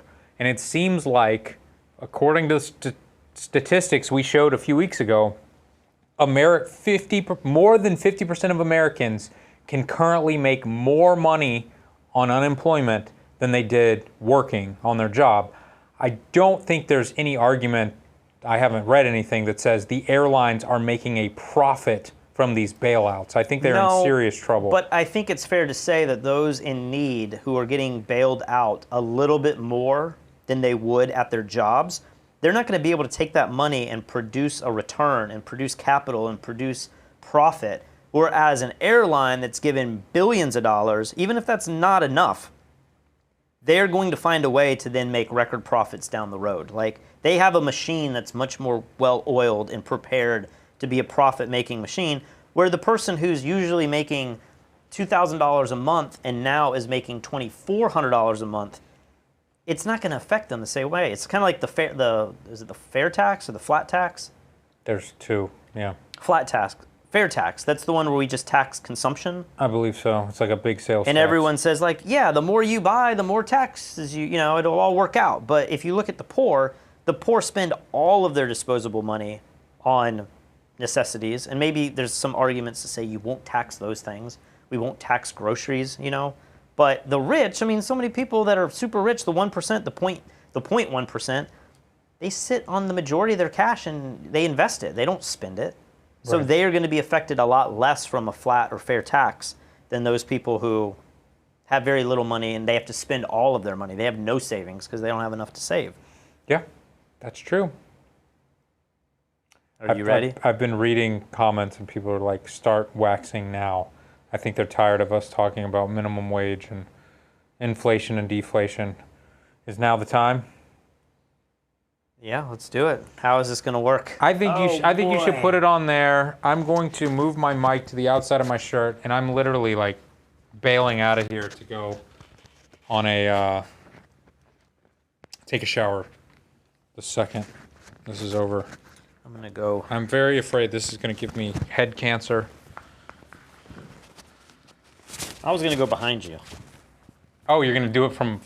Well, yeah, that way everyone gets a good, clear view of it all. Okay. Just make sure this mic's a little heavy. It's the one problem with this thing is it's like... I mean, you got a lab. Just put it in your pocket. Well, that's what I was going to do, but I thought I'd strap it a little bit better. All right. So how are we doing this? I think we should put it on the rag. We'll do that too. A little bit of both. Fine. I'll let you do it. All right. This is... I don't understand why people are this excited about this. This is the lowest level of entertainment. It's not even funny. At least with your ripping your hair out, that was fairly funny. So, this doesn't smell very toxic. Well, then it must be totally safe. It smells pretty good. And the real question is, once we do this, do we have to do it again? Because this isn't truly turtle wax. Wasn't that part of the deal? No, this is more than the And then deal. how much of this am I doing? Just a little. Like, go easy, man. I'm very afraid that this is... Oh.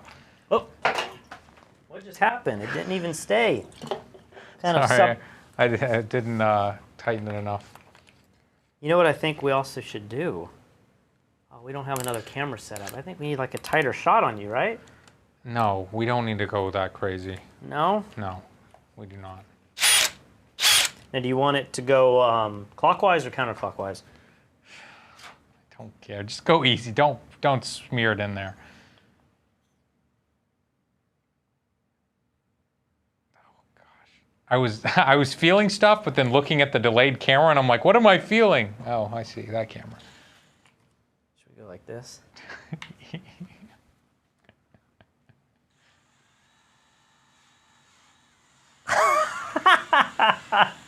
What have we come to? Oh, this is going to take two hands here to really get this.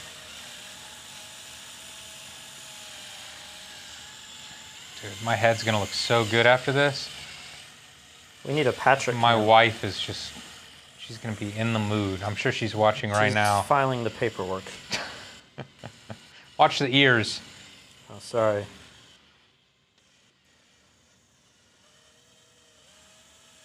How's that pressure there? It doesn't hurt yet, but it's tingling. It doesn't feel like this should be You on got to my read head. some of the comments. What's happening? Keep it out of the eyes. Go with the grain. I don't think there's a grain. Rub it in first, then buff. Go hard or go home. Gosh. This is so dumb, but yet making me laugh.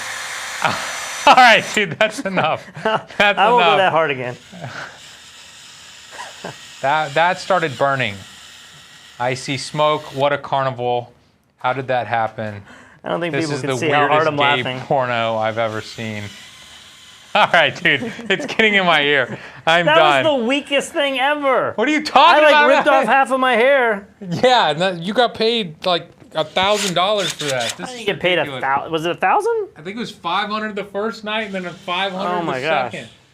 All right, I'm getting out of here, guys. I'm sorry, but my head is literally burning now. So I'm going to go try to get this up. I will stay in chat for 5 or 10 minutes. Oh, it smells too. And then I'll cancel this as well. But I will hang out with the people and tell them how enjoyable that was. I don't know if it's easier. I think it's easier to read the comments here because they move a lot slower. I don't know if he's going to survive that. Like, I really went hard on that thing. Lee is potentially going to cut my hair, but we got to figure that out. I think we didn't have super chats when that was mentioned, but I'm going to have to set a limit. Like, I need a haircut, but I'm not going to let him shave it or do anything crazy. I know we needed a close-up camera. I am so sorry. You heard how adamant Lee was. No, we don't have time for that. Have you seen the bill that just got passed that allows the FBI to go through your web browser history without a warrant? No, but if you will leave a link to that in the description once this video goes live, I'm sure we will talk about it tomorrow. Needs one more coat. I agree. I think that was just the base coat. Yes, Sam Smith, I am way more dedicated to challenges than Lee. Lee's actually kind of a pansy when it comes to this stuff. He like acts all tough and bad, but when it's time to put the pedal to the metal. Also, I want to say, I think Touche Films last night had a Zoom chat, I believe. I thought he said he was not going to do it, but then it looks like he did do it. I don't know if you're planning on doing that, where a lot of people in this chat can hang out afterwards and talk. If so, you should put a link to that now. If not, I understand. It's Saturday night. Should put a GoPro on the drill. I guess I thought, oh, it'd just be spinning around, but maybe you mean like a GoPro here. If we could figure out a way, is there a way to stream? I guess there is. We have these transmitters that send Wi-Fi, send HDMI through radio waves. I guess we could plug in a GoPro into one of these transmitters and then have the transmitter, the receiver plugged into the deck. I wonder if that would work. That would be pretty cool to have a way to live stream into our system a GoPro, but I don't know if that's possible yet. Mike is cutting in and out. Uh-oh. Let's see. I unplugged it from the power source. Maybe I should replug that back in. We got everything in the set. so streamlined where there's actually Velcro on our mics. We can just put them exactly where we need them. But then we will find a problem, and then that requires us to undo everything. Uh-oh, is the mic better? Can you hear me now? There we go. Live after party. There's the meeting group if you want to join Zoom, where you can have the FBI and everyone else around the world listen to exactly what you're talking about. Feel free to join that if you guys want to hang out afterwards.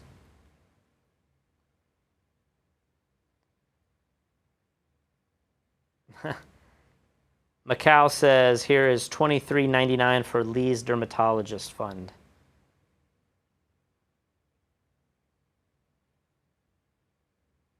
When will we talk about the lawsuit?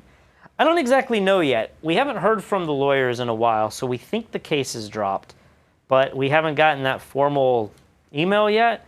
But at the same time, this case kind of falls under like statute of limitations, and there's a lot of intricacies in it, but because the lawsuit threat just happened, I don't know if we should talk about it or if we should talk about it 3 years from today when there's absolutely no doubt that anything can be done. Maybe we could talk about it vaguely. I just don't want to piss off the photographer because we are clearly in the right, and I think his team's going to drop the lawsuit. But I don't want, I don't want to just make enemies and piss somebody off even more. He's kind of pissed me off with this whole lawsuit, but I'll just leave it at that. Let me see if I can catch back up. I have only had to play bass when absolutely necessary. A lot of times we would have jam sessions, especially in Charleston, and someone would always bring a bass, and we'd always wind up having like 2 or 3 guitars, but no bass player. And bass players always play guitar as well, so we would trade off quite a bit. But my dream has always been to have a real music room with everything we need. Lee has these Roland electronic drums right over here. I like a real kit, but they get so loud. I would love to have a pair of drums, set of drums, either electric or acoustic, and then have a couple amp setups, a real good bass rig, like one that just rocks, maybe 8. What's in a bass rig? Like 8s? 10s? 8 10s. It's just like the bass, actually does something. And I'd love to have like a rehearsal jam room where I could put all of my junk, but then friends can come over and, that's like my lifelong dream is to have something like that. And a place where I could be so loud that nobody else in the house is annoyed with me. So that is the dream. Dude, if you can get Lee to wax his eyebrows, I don't think he's going to watch this part of the show, but if you come up like with a price, I don't know what it would be. Maybe start at like $300 and say, Lee, you have to wax an eyebrow. I think his wife still has the waxing strips. That would be pretty amazing. It was not Tony Northrup, no, and it wasn't Peter McKinnon. I don't think you guys would ever guess the photographer. Many of you probably do know the photographer, but it's neither one of those guys. 8x10, 8, 9x10. I don't know what that means. Old school egg crate walls. The space, I wouldn't want it to look like a recording studio. There's actually a way to build a room where it's suspended inside a room, where literally very little of the room touches anything. And if you can get it to where everything is suspended in this right way with, dead space between the walls, I think you can make a soundproof room. I don't want to say fairly easily. This would have to be either retrofitted or, you'd have a new build. But yeah, I would love a pretty soundproof room. That would be amazing. Why did you guys to try the Black Magic? I don't exactly know what that is, but we were just looking to do more live streaming, and there was many different options, but then people started saying you got to get the ATEM Mini, and then we wound up upgrading to the ATEM Pro because it can export the live stream directly from the device. If you've been watching us for the last couple weeks, has it already been that long? We were live streaming off of a laptop using OBS, which OBS does have some functionality that's really nice. But for some reason, our laptop just kept overheating, and we would lose sync, and sometimes the laptop would just shut off. I mean, you guys know if you've been watching, we had a lot of problems. And so we thought the ATEM Pro would build everything into the software. There'd be no upsampling and downsampling, and we could just get everything to be perfect. And so far, knock on West Elm Wood, we have not had any problems with the live stream, but we wound up thinking, let's get the Blackmagic camera. I'm not even sure what this camera is called, but you can control it remotely. So if we want to change focus, if we want to change the ISO, the shutter, the aperture, anything, we can do that from the software. And the idea was, let's get a camera that we normally wouldn't take out in the field, and we can leave this one permanently set up here, because our GH5s, we use those all the time to do normal videos. We thought, let's get this Blackmagic camera, we'll set it up permanently, we'll color grade it, we'll make it look really awesome, and then it'll just be the live chat video forever. But as you can see, if I switch back over to the other cam, the quality doesn't look that good. It's incredibly difficult to color grade. I don't know if I have a way to show you guys the interface. I don't know the system well enough to know if I could show you the back end, but basically they have these color wheels, and it feels like you need to change the color wheel by like 0.1 to get a pretty dramatic change, but it will let you go up to like 10. And it's like, well, if you only need to change a 1/10, why would you ever need to change it by 10? And so it's very hard to be super precise when, you know, the movements are very crazy. And so this is a pretty good color grade we've gotten here, but it's very difficult to grade this camera.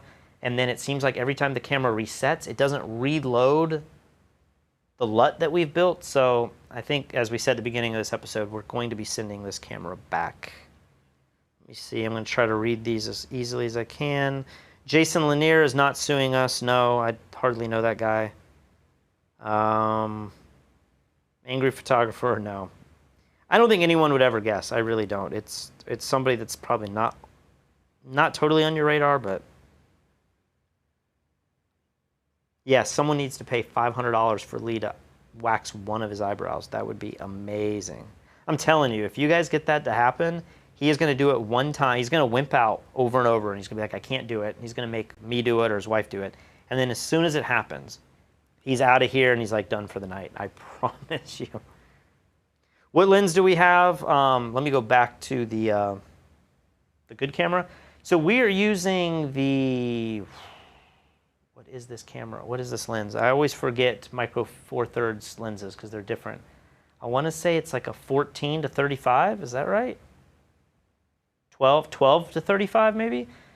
It's their zoom lens, and we have the new version on the GH5, which you're currently looking at. But then to save some money, we wound up buying the older version for the Blackmagic camera, which is this one here. So this has the same lens, just version 1, and then the GH5 has the same lens, but just version 2. I don't think the quality difference is from the lens, though.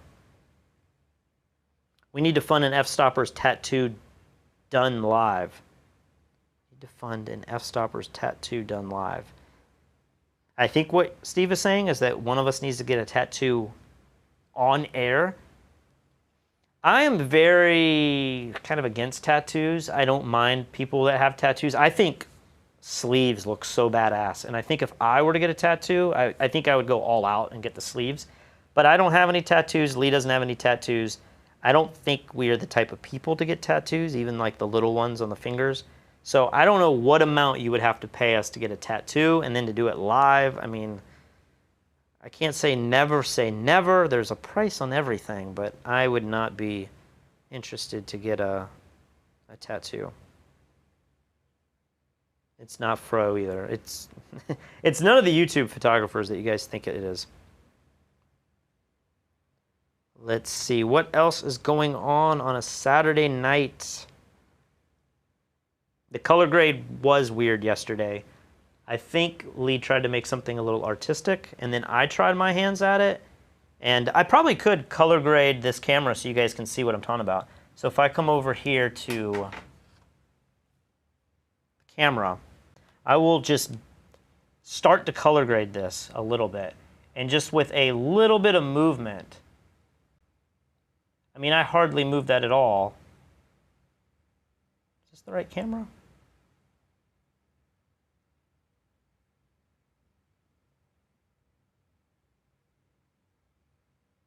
It's like I've barely added anything to it, and it's already gone into this super wacky color mode. And so trying to be precise, especially on a touchscreen, it is very, very difficult. Like if you ask me to like even this out and just flatten everything back to normal, I don't think I could do it. I'm just going to try to get everything right back in the center. So like that looks pretty close visually, but I know when I look up, yeah, it looks insane. So I don't understand why they made it so difficult to make the changes here. So we will go back to the GH5 camera and drop the laptop. Yeah, somebody was saying this table is wonky, and it definitely doesn't look very straight. Let's see, what else? I know people don't want to talk about guitar stuff, but it's so easy to talk about. What do you think about something like the Line 6 multi-X boards, effects boards, versus having many discrete pedals? I think these digital effects units sound amazing, and more people are using them on stage.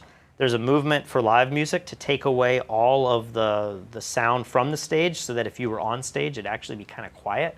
And so a lot of photographers, or a lot of guitarists, they miss the feel of the amps being loud. And if you're used to going to a concert, it's nice to be on a certain side of the stage and like you hear the person that you're right in front of. I like that feeling. I don't like these multi-effects boards because I don't like tinkering with stuff. Like even doing all this drives me crazy. I don't want to be playing and say, you know what, I need my delay a little bit longer, or I want a little bit more gain, or I want to tweak, you know, some modulation. I don't want to have to go in there and set parameters and left, and let's go up to a certain delay time. Like I want knobs where I can just quickly turn things and get fast results.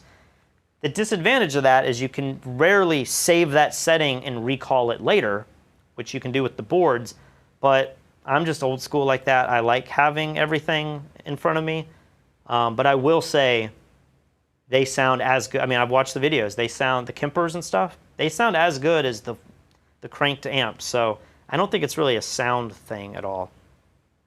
Ted Forbes, I have not heard of him. I do not know that. I've never met Kai. I would like to meet Kai. I think we would have very similar comedy with him. I think we could do a really cool video. It's not Peter Lick. I need to probably stop saying who it's not because inevitably it's not Chris Knight. It's somebody's going to name the guy and I'm going to have to be like, I can't comment on that. Let's see, what else? Heck no, Ed from 90 Day Fiancé. I've not gotten into that show, but I always hear Lee talking about little snippets that he sees. That's a crazy concept. 90 Day Fiancé and Married at First Sight. Is there another one? There was one I watched, Love is Blind. These are the craziest shows ever where you're proposing to somebody before you meet them. Or maybe you're proposing after you meet them, but you've met them at the altar. It seems insane to me. Like I'm definitely judging these people when I watch it, but it's kind of an interesting concept. I did like Love is Blind. I thought that reality show was pretty interesting. That's on Netflix. But I'm watching it just thinking, man, I would love to produce a show like this. Like the concept and the idea is pretty clever.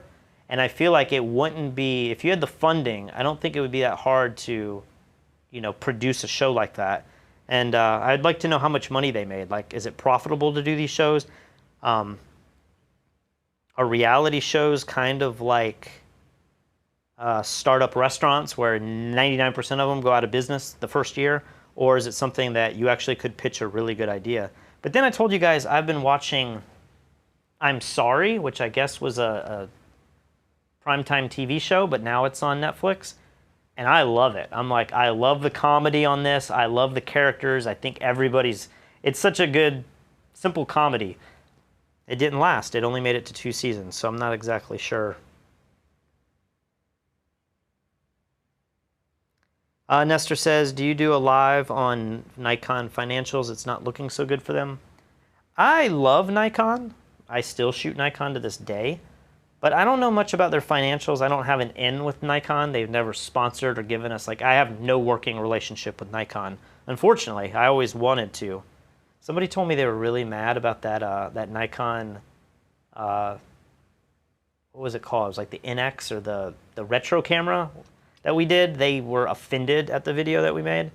And so I don't know if that's true or not, but I always hear that Nikon's financials are horrible every quarter. I mean, I don't know how long they can sustain it, but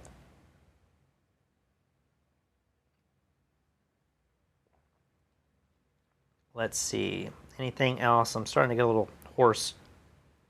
My throat's starting to get a little dry. Is that the beginnings of coronavirus? It's not Philip Bloom. We actually have I've never met Philip, but we've exchanged emails several times. I feel like he's a really cool guy.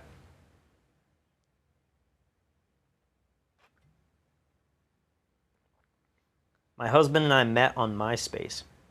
Got engaged after 2 weeks. Been together for 13 years now. It's funny, I just tried to log into my MySpace the other day because I knew that I would have some old photos from, I guess, college. And I could log in and my profile was there, but it was like laggy and it felt like half of the media that I'd uploaded was gone or not pulling from the right data center. It was strange. Let's see. Oh, wow. I'm Sorry was renewed for a 3rd season. That's really good news. The other show that I got into that Kristen shared with me was Friends from College. And that has Fred Savage. It also has, who's not Peele, but Key from Key and Peele. He's the main character. Another great show. Like if you enjoy that type of comedy, Friends from College is really good. I think they had 2 or 3 seasons. And then I got to the end and I was like, man, I wish this show was still on. It's really, really good. It's Peter Hurley. Peter Hurley is suing us for, I don't even know what he's suing us for. I can't, Philip Bloom was in one of the earlier chats. That's pretty cool. Did not even see him. You guys should talk about how the quarantine is affecting people's mental health. I'm sure a lot of people are coming out of this depressed and alcoholic. A lot of people drink to get by. I just read an article recently that was saying that they predict, I think this was from some European news website source, was saying that mental health is going to be a huge, huge thing. And I can definitely tell, living in this house and feeling isolated, I feel like we are all going. I feel like I'm going a little mad. I don't know how Lee and Katie are doing, but I definitely feel like I'm missing community. I'm missing friends. I'm lucky in that I have a ton of hobbies, and I was just telling Kristen today, I don't get bored very easily, and there's always something to do. There's always something to work on in the studio. There's always a new project to work on. I love guitar, I love working out, I love going to the beach, I love watching YouTube videos. Like, I don't think I could ever really truly be bored. I go to bed most days thinking there's not enough time in the day for everything I want to do. But when I read these financial guys and I'm looking at the stock market and I'm thinking about friends and family and people I don't even know who are unemployed and worried for their health, and it just seems like this is one of the darkest periods the world's ever been in. It definitely takes its toll on you. And so I totally feel for everybody out there that's dealing with mental health issues. You know, there's just so many negative things. Alcoholism, I've heard that domestic abuse is going up, just really, really bad things. And there's, you know, all the issues that some of the younger kids are going to have because they can't go out and interact, or they shouldn't be. There's just a lot that I think we're going to look back 20 or 30 years from now, if this lasts longer. If this is just for a few months, maybe it's just a little speed bump in humanity and we'll look back on it in a different way. But if this goes for a year and we have to deal with this for like half the year and everyone looks back and says 2020 is the year that was like forgotten, it was like the lost year, I think 20 or 30 years from now, we'll look back on this and you'll be able to pinpoint and say, people who retired or people who had kids or people who were born, like when big events happen to people at this time, like there's some things that we'll be able to extrapolate out of it later. Peter Hurley is not suing us, guys. We just had him on our show the other day. Actually, Peter was kind of the inspiration for us getting this black magic board. Now that I think about it, we had him on our show in the first couple weeks, and He had one of these, and he was switching the cameras, and we were like, dude, if Peter can do this and has this all set up, we got to get one of these.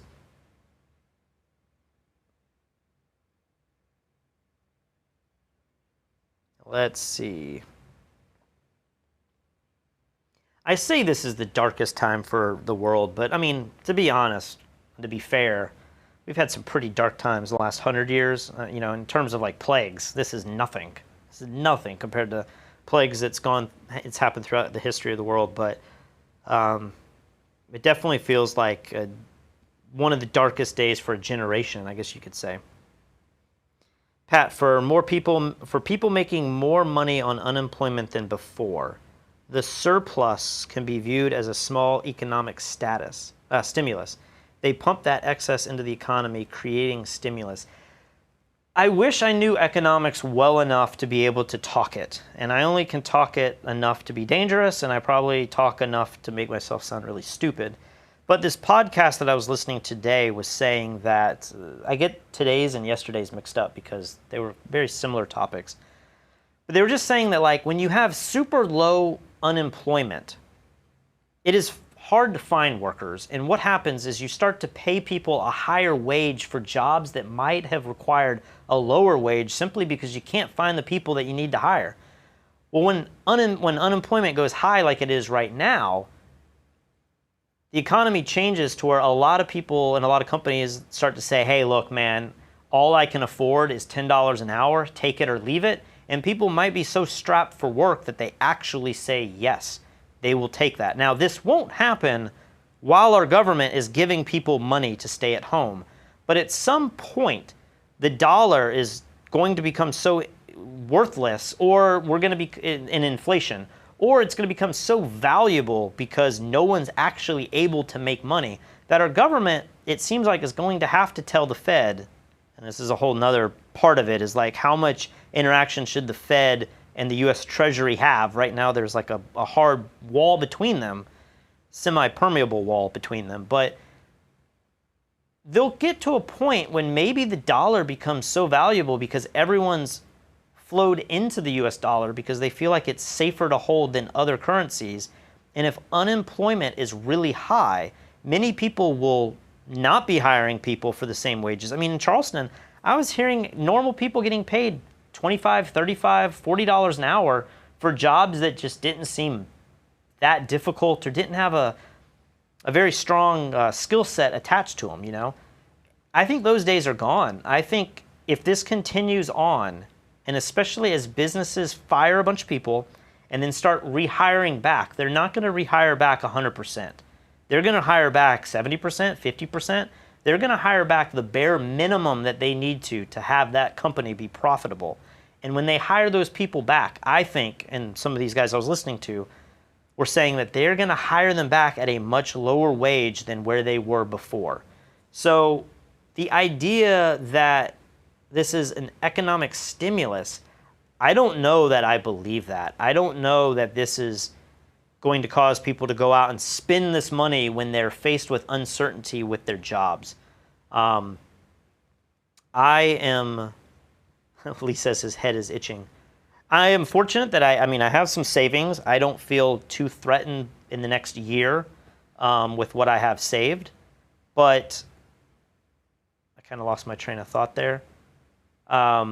I don't know. We'll see how it all plays out, but I think we're going to find ourselves potentially in a worse place maybe in 2021 when we find out that the fiscal and monetary policies of the Fed and the Treasury, you know, we're going to be massively in debt. And then the next thing we really have to do is we have to raise taxes. And everybody right now says, well, let's raise taxes on the 1%. Of course, that's easy to get behind. If you're not the 1%, we'll all just say, hey, like, let's tax these guys that are making that much money. Like, sure, they should pay their fair share. But I'm scared that the taxes are going to have to go up on people making $50,000 or slightly or more, you know. If you make $100,000, $50,000, $100,000, $200,000, I mean, you have many people that are two-income households. Wife makes $80,000. The husband might make $120,000. That family makes $200,000, which to a lot of people sounds like a lot of money. But when both parents are working good jobs, and now you're going to raise taxes on them, and maybe they have a big family, I just think taxes have to go up significantly to pay back the trillions of dollars that we're putting on the books. And right now we're just at $4 or $6 trillion, and we're not even close to being through this. I think this is the fear a lot of economists have trying to get through all of this is right now, both parties, left and right, let's print out money, let's save everybody. And I think it's really scary stuff, and I don't know how many people are really worried about that at the moment. We'll see. Please release a pedal tutorial. I need to take some product photos, and I want some tips. I actually finished my product photography tutorial today. Actually, well, I filmed it. I need to edit it. It should be out in the next couple days. I don't know that it's the best tutorial if you're trying to make perfect product shots. I just came up with a really interesting lighting setup so that I could make a bunch of pictures of pedals. I will be releasing that soon on the F-Stoppers channel. Any more update? Okay, Lee says, when I die of head cancer, you need to add me to the list of deaths caused by quarantine. Which means Lee's listening right now, which if he's listening, we shouldn't be talking about all that other stuff we were talking about. For once, aloe might be the best idea. You know, aloe is going to give you another head of hair, so I don't know if that's what you want or not, but has he been writing the whole time and I've been missing all these? Got a few more minutes, guys, and I think I'm going to call it a night. What are you watching on YouTube? Unfortunately, I watch a lot of stuff on YouTube that's being recommended to me by YouTube. I'm a victim of the algorithm. And because we share the same YouTube account with F-Stoppers, typically, we're usually signed into that. I see a lot of Lee's videos, and he's all over the place with Peter Schiff and Elon Musk and Disney World stuff. I'm usually watching guitar stuff. I love watching like my favorite guitar players, but then I also like is it Rhett Scholl and Rick Beato, and like there's a bunch of those guys that are into music production and tone. Wampler Pedals, that guy's got a really good channel. JHS has a good channel. I'm usually watching guitar stuff, but every now and then I'll dive deep into some weird rabbit hole. And yes, he has heard about the eyebrows. I will never wax them out of fear that it'll take too long to grow back. I'll shave them off for $1,000. I mean, they'll grow back eventually. Dude, I'm going to laugh if you have a rash and then you use aloe tomorrow after the rash happens and then it completely heals.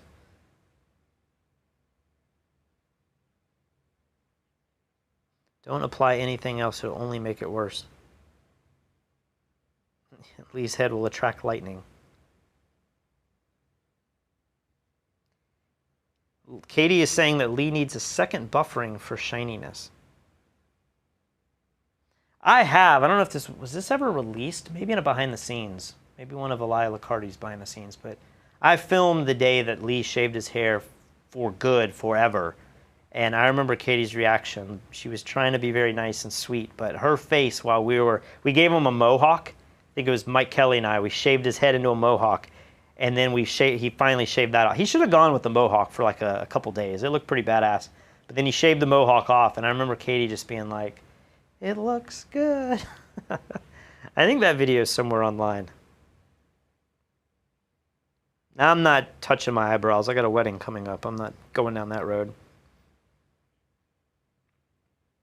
Are you going to be looking at the D780 camera? We will. We should get that camera and test it out just because that's what we do. I'm personally like losing all interest in most of these cameras. I feel like my D850 is perfect and great for what I need it for. If I was shooting weddings where I need 4 or 5 cameras, well, maybe not 5, but I usually had 3 or 4 cameras, I would give my assistants cameras. I always like to have cameras with different lenses. I would definitely buy a D780. You know, I love the D750. But right now, when I just have a few cameras and I'm not needing all of those at my disposal, I don't feel like I need a new arsenal of cameras, but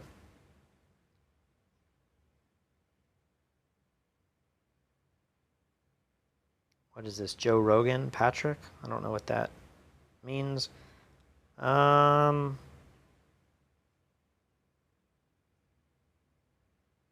Watching a lot of sailing videos on YouTube. That's interesting. How about an F-Stoppers tattoo? Speaking of F-Stoppers tattoo, this is a story that I don't know how I feel about it, but we had a writer who was a huge F-Stoppers fan in the early days, and she got a tattoo of the FS logo, and I was like, that's the most hardcore thing you could do. Like, what a super fan and writer. Like, that's so badass. And then a year later, Lee and I redesigned the logo that you now see up in the corner, and I felt so weird. I felt bad that she had a tattoo of F-Stoppers, and a year later we changed the logo to a different logo. The wedding date's in January, so hopefully we're good there. Still kind of in a waiting period to see what happens, but I'm staying optimistic about it. Wow, look at that. Touche Films. He's listed the episode that has Lee shaving his head. Thanks, Chris, for that. Trump will never punish China because they produce too many products we need and want. Maybe. I mean, that definitely seems to be the consensus. China is too big of a producer and too big of a superpower for us to ever go directly to war with them. If we want to punish China, I think we will go to war with some other country that affects China, maybe from their, economic standpoint, like their gas or something. But I don't know. I don't know enough about economics to know. I mean, it seems like raising tariffs seems like it's punishing them, but I just feel like it's going to be us that pay the taxes. Like if the tax rate goes up for my photography in a state, I'm not suddenly going to pay the state of South Carolina more in taxes. I'm just going to raise the tax rate up for my clients. They're going to pay that tax rate, and I'm just going to deliver the money to the state. So I imagine tariffs seem to work that way, although I'm not educated enough to know exactly how it works. But the Zoom is open if you guys want to join. I think that's a good sign of wrapping it up right here. If you guys want to catch us tomorrow, we usually go live on this channel around 7:30 to 8:30ish is usually when we go live. It depends on when we eat, but hope you guys enjoyed that. F-Stoppers Live says, if it takes 6 months to regrow eyebrows, I'm retracting my $1,000 bid. Well, you can't retract it if you've already done it. What are you going to do? Go back to that guy and say, I need another $1,000? I don't even know how you retract. That doesn't even make sense, Lee. What are you saying? All right, guys. We'll end on that note. See you all tomorrow.